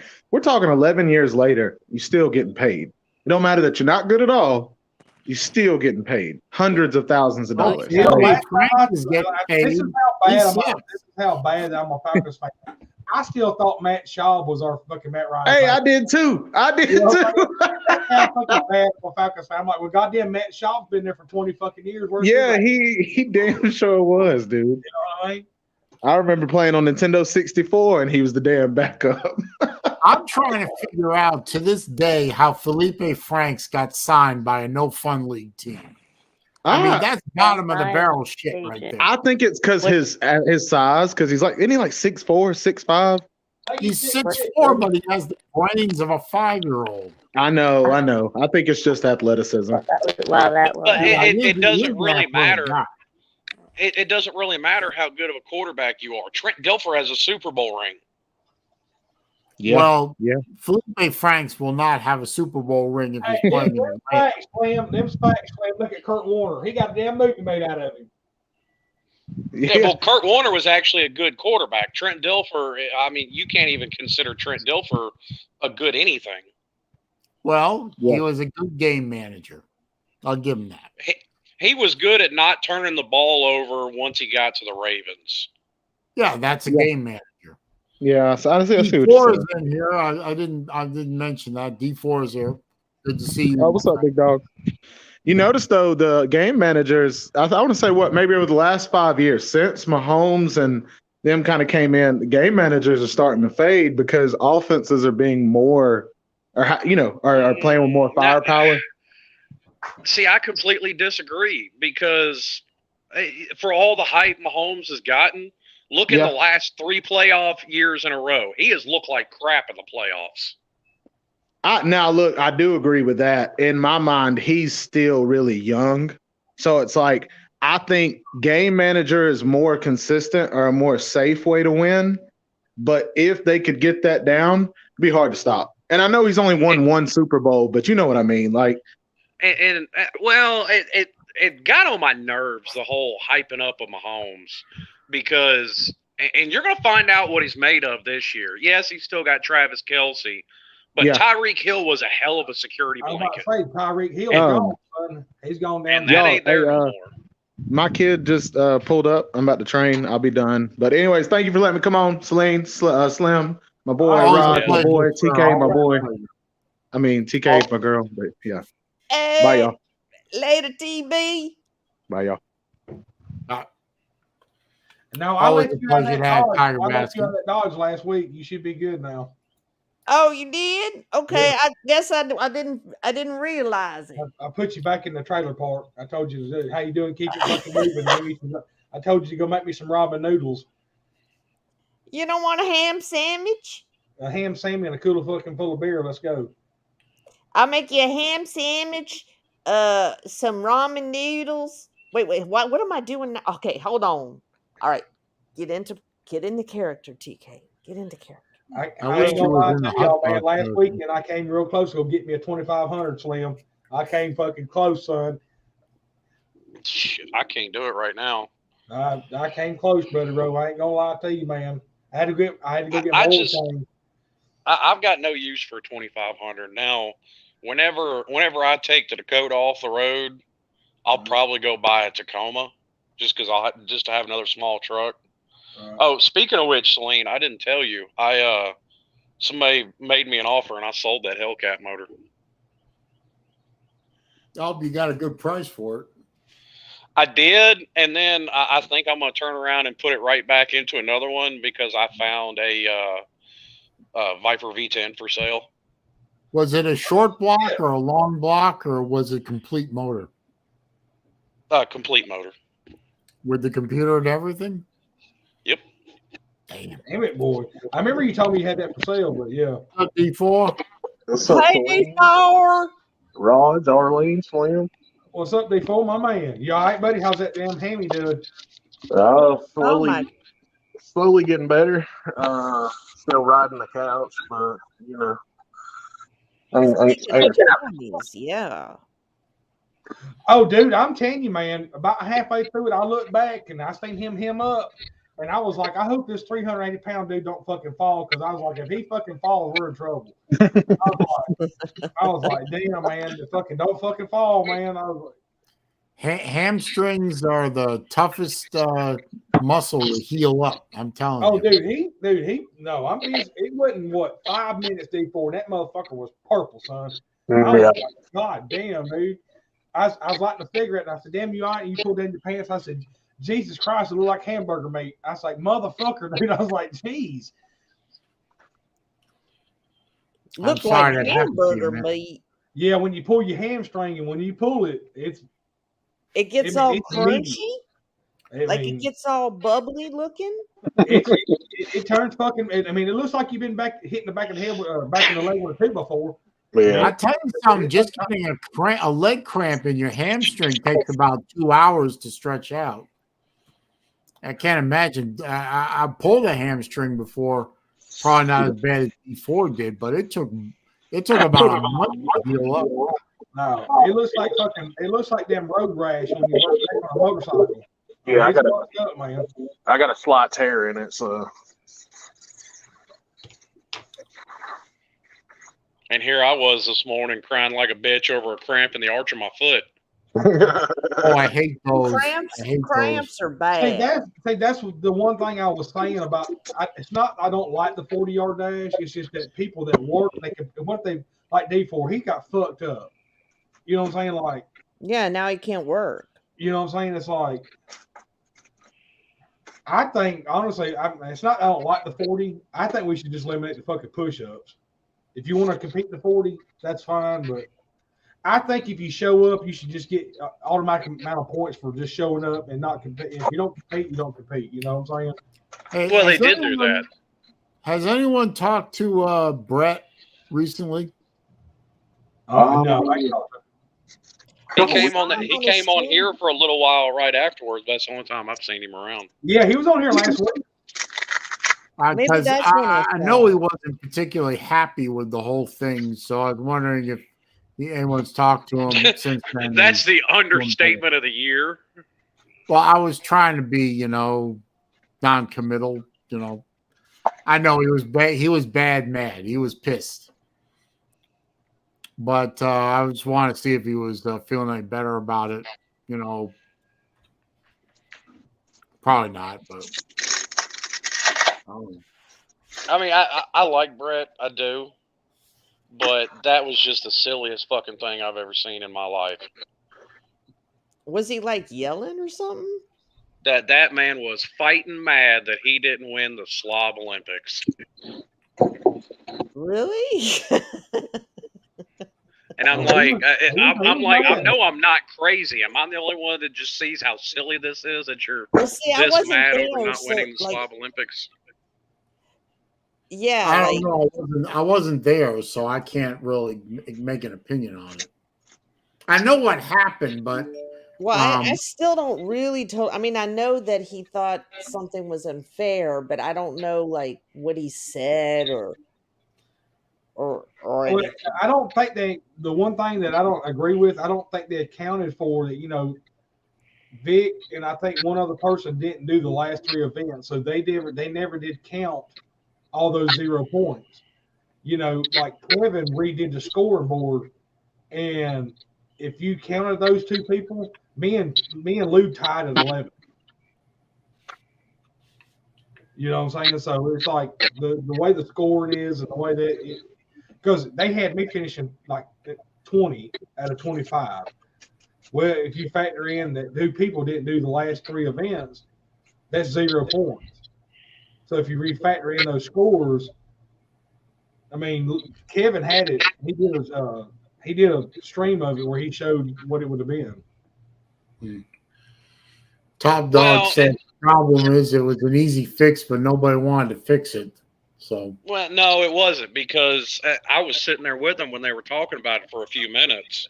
And at one point they had Huffer Billy Paul finishing 18th, and at one point they had him finishing 11th. So, I mean, when you're moving people around that much, trying to figure out who's who, no, it's not that easy. Yeah. Thank you, P Digits. I appreciate that. That, and then there was the whole mistake with the whole score thing from the trivia contest. Okay, it's a damn mistake. It's the Slob Olympics. Well, I mean, are we supposed to be held to the same standards as the IOC? Really? Exactly. Wait. The IOC has standards? When the fuck did that happen? They got a couple. The way the IOC conducts itself, you would think that the rules were made up on the fly. Well, I don't disagree with that at times, but they got a standard or two. Yeah, or two. I've been at the Olympics. Don't get me started on the fucking Olympics. By the way, speaking of wanting to change the subject, but not really, but TK, how's the move going? You all right? Once I get to Florida and get settled and get over the bittersweetness of leaving, like being, because I've been here, like I said, over 20 years, and let the pain kind of go away. I'll be fine. I know. I guarantee you, once you get to that Florida, you're just gonna be like, well, it's over with. You know what I'm saying? Top dog, you're right. That could have been, but at that point, after you've already announced who won, are you gonna, oh crap, we made a mistake? Are you gonna take it back from him at that point? No, it's not that damn important. But that would have been hilarious. It would have been kind of funny. I would agree. You're right. I just want to point out the fact that we would have probably watched Golden Blue Dude cry because the way when he won, he was like, "Oh my God, yes! You all thought I was going to come in last." Hey, listen here. He would have probably flipped his fucking wig like he did it when it was me, HBP, Pinsky and Pete, my wife, Lou, BA, and Golden Blue Dude. We all went down to Lou's that weekend for the Arkansas game. And West Virginia was fucking, I don't know who they're very fucking playing, but that dude was losing his shit. They were playing us. They were playing. Yeah, I mean, he was losing his shit, man. SBA, he was in there, goddamn, pacing back. He even looked at Lou and he says, "Can I burn one of your chairs? I'll pay you back for it." And Lou's like, "Burn one of my chairs?" He's like, "Yeah, I'm getting mad, dude. I'm getting mad. I'm tired of this West Virginia." We were all looking around going, and this dude literally got so fucking, I mean, he's already white as it is. He got so goddamn pale white. He was drinking them fucking hot Pepsis, and he was just goddamn pacing back and forth. He was on damn Lou's fucking kitchen counter going, "I'm about to lose my shit. I'm about to burn something down." And Lou's like, look at me. And I looked down and said, "Dude, calm the fuck down." He's like, "I can't calm down, bro. I can't calm down. I got to burn something." And fucking, I looked at Lou and I said, "That's a tad scary." I mean, that's the dude was going scary. nuts. He might be a, what do they call those people? A pyro. You gotta tell him to, hey, simmer down, little fella. No, Simmer I down on the pyro, right, Slim? Well, he looked at Lou and he says, "I'll pay you back for your chair, man. I wanna go outside and burn this chair." And I said, "Look, you want me to choke this motherfucker out right quick? Put it, give him the 1-2 right quick. Just lay him down for about 10 minutes." I mean, I was like, this dude was fucking nut. He had a vape and he was sucking that motherfucker so hard. I told him, I said, "Man, I bet you suck a golf ball through a fucking garden hose, wouldn't you?" I was like, dude, calm the fuck down, bro. He's like, "I can't take it no more. I can't take it no more. This shit's pissing me the fuck off." And then he made that one video in Lou's like studio, and I went behind him. I said, "Go Dogs." He got mad at me. He's like, "Why'd you ruin my video, man? You had to come in my stream." And I was like, "What? Dude, calm the fuck down." He's like, "Man, I gotta burn something down." I was like, "Jesus Christ, bro." I was like, there's something you don't understand, man. West Virginia football is all I got. And I'm like, "All right, dude. Well." Yeah. Now just imagine if somebody. Go ahead. I was going to say, now just imagine if traveling fools went up to him dressed up as Sasquatch and said, "My trophy, damn it." Yeah. See, if college football is all you got, I mean, that's sad. Hey, he came up there, dude. He came up to Lou's apartment dressed like tip top motherfucking Magoo, son. I mean, West Virginia head to toes, had the yellow and blue shoes on, had his West Virginia Jamie pants on, had the damn West Virginia shirt on, had the coonskin cat on. I mean, that motherfucker came up there like he couldn't wait. Like, Georgia whooped the shit out of Arkansas 37-0, whatever. He's like, turn it on, Lou, turn the game on. And he brought a 6-pack of hot Pepsis, the big tall bottles, and he was just sucking them motherfuckers down left and right. I mean, no fucking ice, no, not the cup, just hot. And I said, you ain't gonna put it in the refrigerator? He's like, no, man, I like to drink my Pepsi's hot. And I'm like, God, you are one fucking weird motherfucker. I mean, ask Battle Angel, she was there. I mean, he was flipping the fuck out. I mean, flipping the fuck out, man. Man, I'm gonna burn this chair, man. I'm gonna burn this motherfucker down. And I'm like, I told Lou, I said, hey, you want me to give him the give him the heave ho right quick? Lou looked at me and said, you might break his neck, man. Just calm down. I was like, all right, dude. I said, just give me the word. I said, I'll give him the 1-2 right quick. I was like, that dude lost his shit, man. And hell, he don't weigh with 109 pounds? Hell, my fucking right foot weighs more than his ass. I was like, hey, Celine, highlight BA's thing. Sasquatch. Yeah, now I'm a little slow on the uptake. Remind me again, who was dressed up as Sasquatch again? Brendan, Traveling Fool. Yeah. Oh, that's right. Okay, man. And a lot of people. Sometimes I need a program to keep all this shit straight. But I want to thank D4. I know a lot of people PayPal'd him. I know I gave him cash, whatever. But D4 stepped up that night and he said, "Man, fuck it, put it on my card. Go get supper, BA." He handed BA that card. He says, "Hey, you fly, I buy." You know what I mean? So thanks, D4, for stepping up that night. And because we were all like, "What the fuck are we gonna do for supper, man?" Everybody was busy. We didn't fucking have no fucking clue what we were gonna eat. So we just decided on fucking Subway. And D4's like, "Look, man, BA." D4 like a champ pulled that MasterCard out and said, "Hey, you fly, I buy." I mean, D4 pulled it out. Well, everybody chipped in, but they just used my card. So yeah, but no, man, you chipped in. You said, "Hey, man, fuck it, dude. I'll get it, man." I love D4. I love everyone in this StreamYard right now, really a lot. Hey, we got so fucked up the next night. Fucking Slim, and I think it was like Pete and I think Nate, and I think it was fucking Pete Jr. and Pete Jr. was out there, and I think Zoe was like, "I'm hungry. We was gonna eat pizza," and I told Mrs. Pete, I said, "Here, I'm buying and you're flying. Go to Marco's Pizza," and we ordered damn pizza that night. And I swear to God, that's the best fucking pizza I've ever had. Fucking had. Of course, hang on, man. We got the special guest. The champ. There he is. What's going on? Lion was here. Hi, Big Dog Brett. This is our Lion. You got your working glasses on. You got your working glasses on. You must be down there doing some woodworking. Yeah, that's what I figured. Mm-hmm. Where is he, in the garage? Are you making a walking tall bat? No, I'm making a butcher block countertop for my wife. I heard that. Dude, those things are so pretty. I like butcher block. I love butcher block furniture. We used to have that in our house in Miami. Beautiful stuff. This is hey man, make me one and I'll get with you. I'll text you later. Just tell me how much I owe you for it, man. I'll hook you up, man. I'll get one from you. We'll figure it out.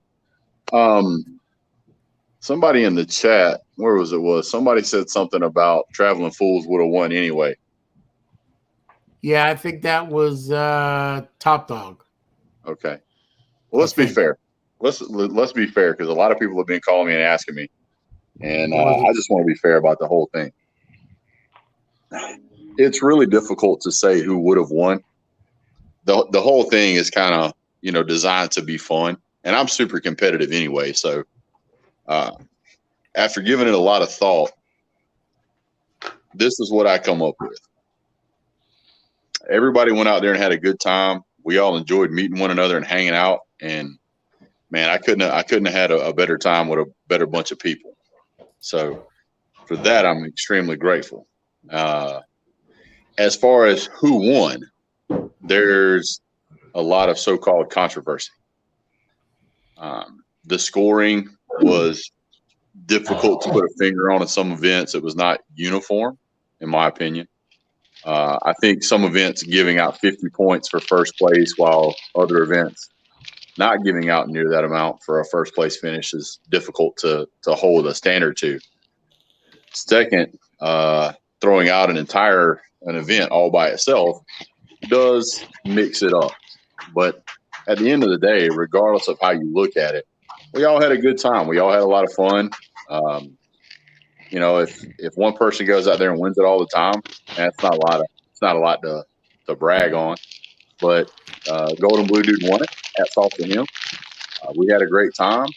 And I mean, if for those people that want to, you know, complain about who won or who lost, it's just a reason to get together and hang out.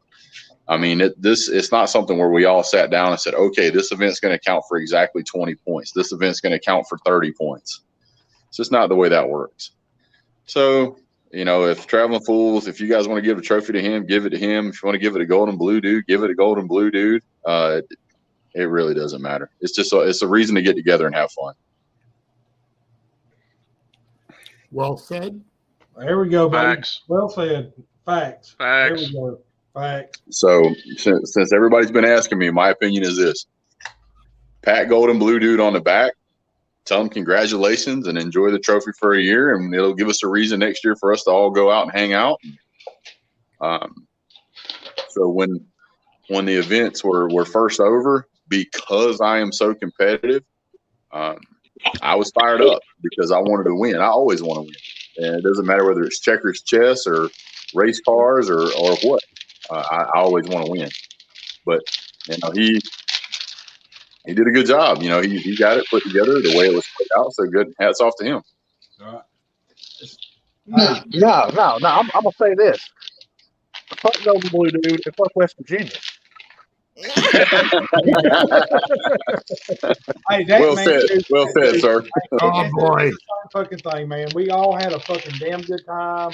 Hell, I hung out with your daughter fucking half the fucking time we was there, you know. And yeah, she's something else, man. And I pity the fool that dates her or tries to date her. 'Cause I got people, you ain't. She is certainly.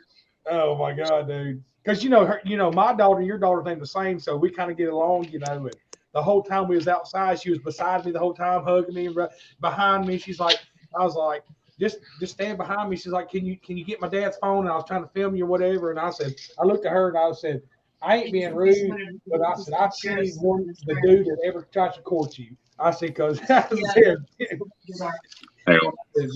is. My wife's telling me about a job opening in the local sheriff's department. How much is it, dear? Uncertified. $36,000 a year to be a deputy sheriff in this county. Certified is 42. Oh, yeah. Hey, hang on a minute. I'll be right back. I got to talk to my kid for a minute. Okay. That's they ain't paying shit anymore to be a cop, dude. That's why nobody wants to do it. Yep. Well, there's that and the liability that goes along with it. There's a lot of stigmatisms that go along with it. You gotta. Yeah, but let's just be honest with you, Brett. Where you live, they ain't really no problems, man. You know what I mean, that's why. I say that, but I know where you live, so I understand. Yeah, you know. I mean, that's also why I left Department of Corrections, because it didn't. I mean, I make more than double driving a truck what I did working for them. Yep. Well, see, here's the thing: you want a law enforcement individual to be honorable and professional and polite and always be, you know, the tippy top of expectations of what's right and wrong. Right. But you want to pay them less than what you would make working at McDonald's. Exactly. That's not going to work out for you. No. People that have those exemplary, however you say that word, skill set and moral fortitude, they're going to end up working for asset protection and for like Target or Lowe's or whomever. They're going to work for a private company that's going to pay them a lot more money. because at those levels, the company can see a return on investment that's much greater than a law enforcement individual out there who's getting paid off the county taxes. So that's why I keep, like I said, and Brett, I've told you, Slim, I've told you, that was my main goal as a young, and I always wanted to be a Georgia State Patrol officer. And then I seen that damn what you had to go through and this and that. I'm like, Jesus Christ! I was like, there's no fucking way my fat ass is gonna be able to. And what they pay is good. And hell, 20 years you're done, retired. But man, like the other problem you run into is that a lot of departments are no longer doing the pension and retirement benefits that they used to do. Yeah. So there's not a lot of benefit there. If you want as a young person, if you want to get into a career and it have some outstanding benefits and retirement packages, go be a mailman. Yep. Yeah, exactly. I know it's boring. As you know what, but I've seen guys retire from the military. They'll get out when they're 38, 39, 40, and then they'll go in the military, and then they'll go into being a mailman, and they'll retire from that, and they'll be double retired by the time that they're 60.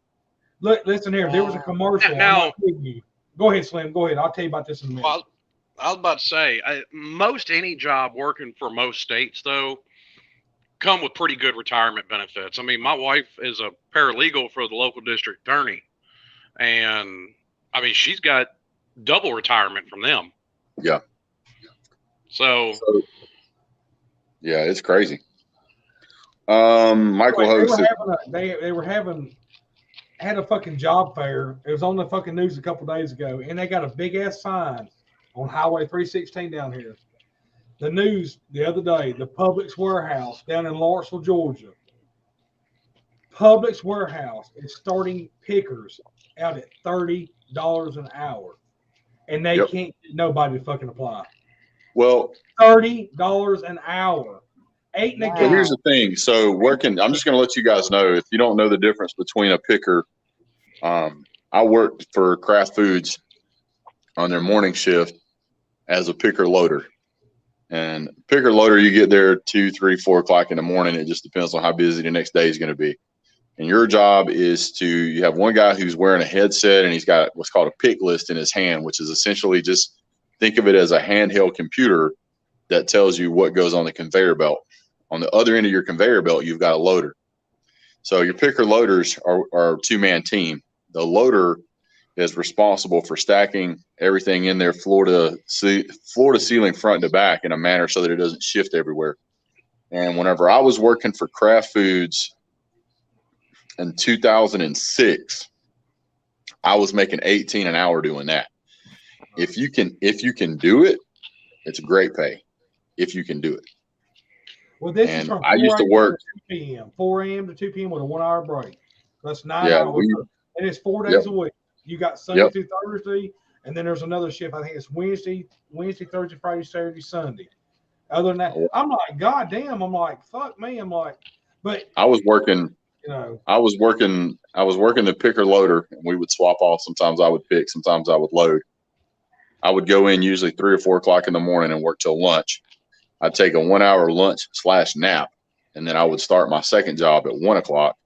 And then from 1 o'clock until about 7 or 8, then I would go home. That job was working on and installing and repairing garage doors. And so, I mean, it was good money, but I was tired all the time. Right. But I'm just like, I mean, they had it on the news, $30 an hour. I'm like, fuck me. I mean, because I mean, if you average what I do for a living, I mean, I'm on salary. And Brett, I've told you, Slim, I average $36 an hour salary. Sorry, dude. I had to. If you take my salary and you average it out, and I'm thinking to myself, God damn, I'm like $30 fucking. But the thing about it is, you're working in a refrigerated fucking warehouse. It's like negative goddamn 20. You're having to wear fucking, fucking bibs and fucking a face mask, and toboggan and shit. You know, you're having to work in that Toboggan. Shit, you know, loading trucks and shit. And I'm thinking, I'm like, $30 an hour. I'm like, God damn. And those Publix drivers, these drivers are making up to $45-50 an hour driving a fucking truck. And the Publix, the applications for Publix drivers are out the fucking roof, dude. They can't. They're like pushing away because they can't. They're getting too. So there's plenty of jobs out there if you want to work jobs. And what are we talking about here? Just talking about being law enforcement and not paying crap, and other companies that are paying way better. Yeah, he was talking about law enforcement should be paid a hell of a lot more than they are being paid. Well, he was talking about he was talking about where he lives in North Georgia. If you're certified, you get 42 a year. If you're not certified, you get 36 a year being a cop. And here on the news about 2 days ago in Lawrenceville, Georgia, Publix Distribution Center is hiring, and they're paying $30 an hour, and they can't get nobody to fucking work. But that's why all the Publix grocery stores around here, they don't have any fucking, they can't get no groceries because they can't get nobody to load the fucking trucks. So just so you know how much money that is in comparison.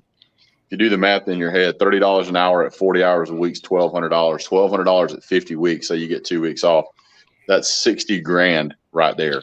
And then if you want to tack in the other 2 weeks, that's $62,000. So $62,000 to work at Publix in a warehouse and be pretty safe and not have rotating shifts and not have to deal with all the drama and crap and see the scum of the world. They pay for your medical insurance. You don't pay for any medical benefits. They pay for everything. They pay for your insurance, everything. I may have to go work for Publix. They get great fried chicken too. Mm-hmm. That's why their fucking groceries are so goddamn high, because Publix has to fucking pay all their fucking employees. Well, you got to pay. You got to pay to get people to come to work, and a lot of people these days just don't come to work. They just don't come to work. You've never wait a minute, Brad, are you out of a job or something? You know what I'm saying? Yeah.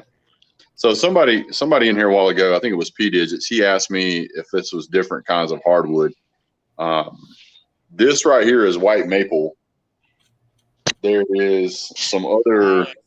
So I got some cedar over here. I've got hickory over here. Over there is some. I got heart pine. I've got speckled maple. I've got red oak. I've got cherry oak. I've got walnut, and I've got pecan.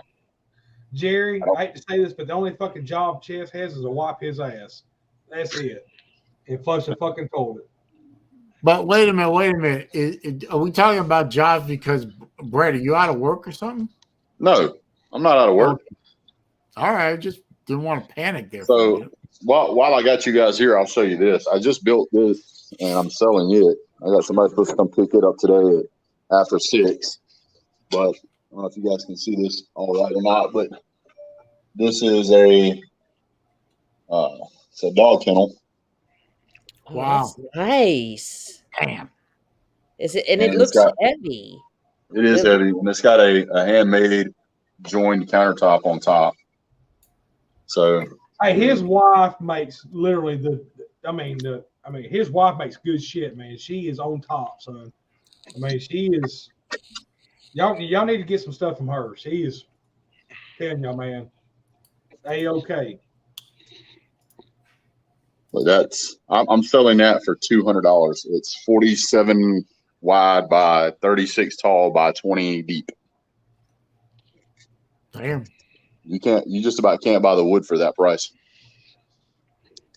Yeah, I was about to say the fucking cost of goddamn wood right now. Hell, you find this one piece. You see this one piece of wood right here? That one piece of wood right there. Yeah. That's a 2x8. 2x8. It's a 10-foot long. It might not be 10 foot. That's an 8 foot. 8 foot 2x8. $22 right now. One of them. Damn. Yeah. What's up, this maple that I have right here, I've got probably close to 300 board foot of this. A buddy of mine gave it to me. 300 board foot of rough maple is close to about $1,000 right now. Damn. Yeah. All right, It anyway, is. I gotta go upstairs. My daughter, she just got done eating supper, and it's tubby time. So I gotta go. Daddy's gotta go do his thing and give his daughter a bath. Yep. She came downstairs and she said, "Dad, she pointed at me and she pointed upstairs. There you go. Hey, that's the one thing. Like I said, man, I'm sorry I haven't been on, but that's the one thing I have enjoyed for the past 6 to 8 weeks is just enjoying time with my kids, man, especially with my daughter, and she has been such a daddy's girl here lately. Always a daddy's girl. Surprised she ain't been down here beating the damn door down, wanting me to come inside. But Ethan came down here, and of course, Cheyenne's got fucking Dorito hands and PB&J on her face, and she's like, "Tubby time." You know what I got to go do? I got to go watch some PB&J and Doritos off her face and give my daughter a bath. You know what I'm saying? But, you know how it is. But Hey, give her a kiss for me and a hug. I will. But that's dad life. But like I said, man, that's why I haven't been on. Like I have enjoyed so much time spending just time with my son and my daughter. Like that's what it's all about, man. Spend time with them while you can. Well, no, Brett, you're the one who basically, when I talked to you, 2 months ago, you were like, "Look, bro, family is fucking family." And listen, when you looked at me and you said, "Look, that's going to be your daughter one day." And I looked at your daughter and I said, "Fuck, you're right, dude." I said, "Fuck, man, I'm not going to get these years back." So that's why I haven't been on in 2 months. My kids are grown-ass young adult women now. But no, Brett's a good friend to me, man. That motherfucker bear hugged me and picked me the fuck up. And he was like, we was talking one day, and he came over to the house and ate red beans and rice, and his daughter was up there, and he looked at me and he said, "Look, bro, that's what you're missing." He's like, "Before you know it, that's going to be your daughter." And I said, "Fuck, you're right, bro." And I told my wife, I said, "Fuck you too. Fuck doing screams and shit." I said, "You know what? I need to start spending some more time with my kids, man." And literally, like, I've been taking Shane to therapy. I've been taking Ethan to his friends. His friends been coming to spend the night. And it, like I've been reading to Cheyenne, and I've been watching movies with Cheyenne. Like every Friday night, me and Cheyenne have movie night, just daddy and daughter. And we'll just go in her bedroom, and I got her a couch. I got her one of those futons, beside her bed, and we'll just sit there, and me and her will watch a movie, and it's not 30 minutes in, and bless her heart, she's passed the fuck out. And I just look at her and go, I'm like, "Brett, whoever fucking comes around here, you gonna have a hard time. You know what I'm saying?" Because I'm just like, she's 5. And I look at Brett's daughter, and I'm like, God damn it. I'm like, what the fuck I'm going to do when these motherfuckers start coming around like fucking goddamn cats and fucking heat? You know what I'm saying? I'm like, Jesus Christ. I'm like, I'll tell you like this. It's not your job to protect your kids from the world. It's your job to teach your kids how to protect themselves. Right. And then you help them. If I can survive it, you can survive it. Yeah. I got 2 daughters. 2. Yeah. Yeah. I know, man. Like I said, that's why me and Brett are such good friends, because when he talked to me when he came to the house, he's like, "Look, man, you need to really start thinking about some stuff." And that's when me and Crystal talked. Me and Crystal actually went and ate sushi that day, or the next Sunday. And I said, "Fuck this." I said, "I'm going to start spending some more time with the youngins and doing homework with Ethan and spending time with Crystal." Like I said, I take her to therapy twice a week. Do everything I can with her, and it's amazing. Like I said, man, I've had the greatest fucking time the last 2 months just spending time with my fucking kids, like hanging out. There ain't nobody in the world that enjoys your company and you enjoy their company as much as your own kids. Oh, dude, every time Saturday morning, it's the weirdest fucking thing, man. Cheyenne would never get up. She would sleep and sleep and sleep. 6 o'clock in the morning, she's, "Dada, eat, Dada." Yep. I'm like, "What, baby?" She's like, "Eat, Dada. I want to eat." I'm like, "Okay." And she'll grab my hand, and she'll fucking in her jammies, and she takes me to the cabinet, and she's like, "Pancakes, Daddy, pancakes." Or go to the refrigerator. She says, "Waffles." You want waffles? Okay. And she's taught, but she talks in sign language. And I said, you want something to drink? And she said, yeah, drink that, Dad. I'm like, you want chocolate milk? And she said, no, strawberry milk. I'm like, okay, you want strawberry? So, dude, I'm telling you, man, it's been something that has made me a better person and made me something, you know. I'm actually, these are just fucking seltzer waters. That's no alcohol. I'm just drinking them because I like them. But I ain't had a beer since Monday, dude. I ain't had a beer since about 5 minutes ago. You know what I'm saying? Like, I've literally just kind of changed my direction on when I come home, and like, I bought these damn Celsius seltzer waters or whatever. They're just, you know, no alcohol, but they're pretty good or whatever. But dude, I ain't had a beer since Monday, man. And I'll be honest with you, man. I'll be honest with you. You're already a pretty good person. Well, no, man. I just kind of figured, you know, hey, man, I need just fucking just curb my drinking a little bit, you know what I'm saying, and just spend time with the kids and just take. You're making memories, and that's a good thing. Well, you know, that's one thing me and my wife talked about. You know, me and Chris have been together 24 fucking years, dude. You know, and we'll be married 16 or 17 years in May. And I'll be honest with you, man, it's a fucking blur. You know what I'm saying? Like, Brett knows me, Slim knows me, D4 knows me. You know, I've been a partying motherfucker. Like, I have burnt those, dude. I have burnt the candle at both ends. And I'll be 41 this year, and I'm like, what the fuck have I done with my life? You know what I'm saying? I'm like, you know what I'm saying? I'm like, fuck. Same thing the rest of us been doing. You're working your wheels off. Yeah, you look up and go, what the opposite to the time. In my body, the older I get, hey, that Slop Olympics a couple weeks ago proved to me, listen, man, like Toby Keith said, you ain't as good as you once was. You know what I'm saying? It's like, so I said, just fuck it, man. Just come home, work it, do your fucking thing, spend time with the kids, eat supper, and just go to fucking bed, man, and just fucking do your thing. You know what I'm saying? So I tell you, Jesse, I mean, I got a good number of years on you. And my kids are grown. You know, they're both adults. They're both, you know, 24 and almost 21. I got my 24-year-old just moved back in with me. You know, broke up with her boyfriend a couple months ago. Moved back in with me, and I'm, you know, old guy, set in my ways, habits, all that. You know, all that typical old guy stuff. But I tell you something, it has been such a pleasure to have my older girl here, living upstairs. You know, glad to help her out, glad to do all that for her. But it's actually such a nice feeling to know that if something goes wrong, somebody's here to you know, dial 911.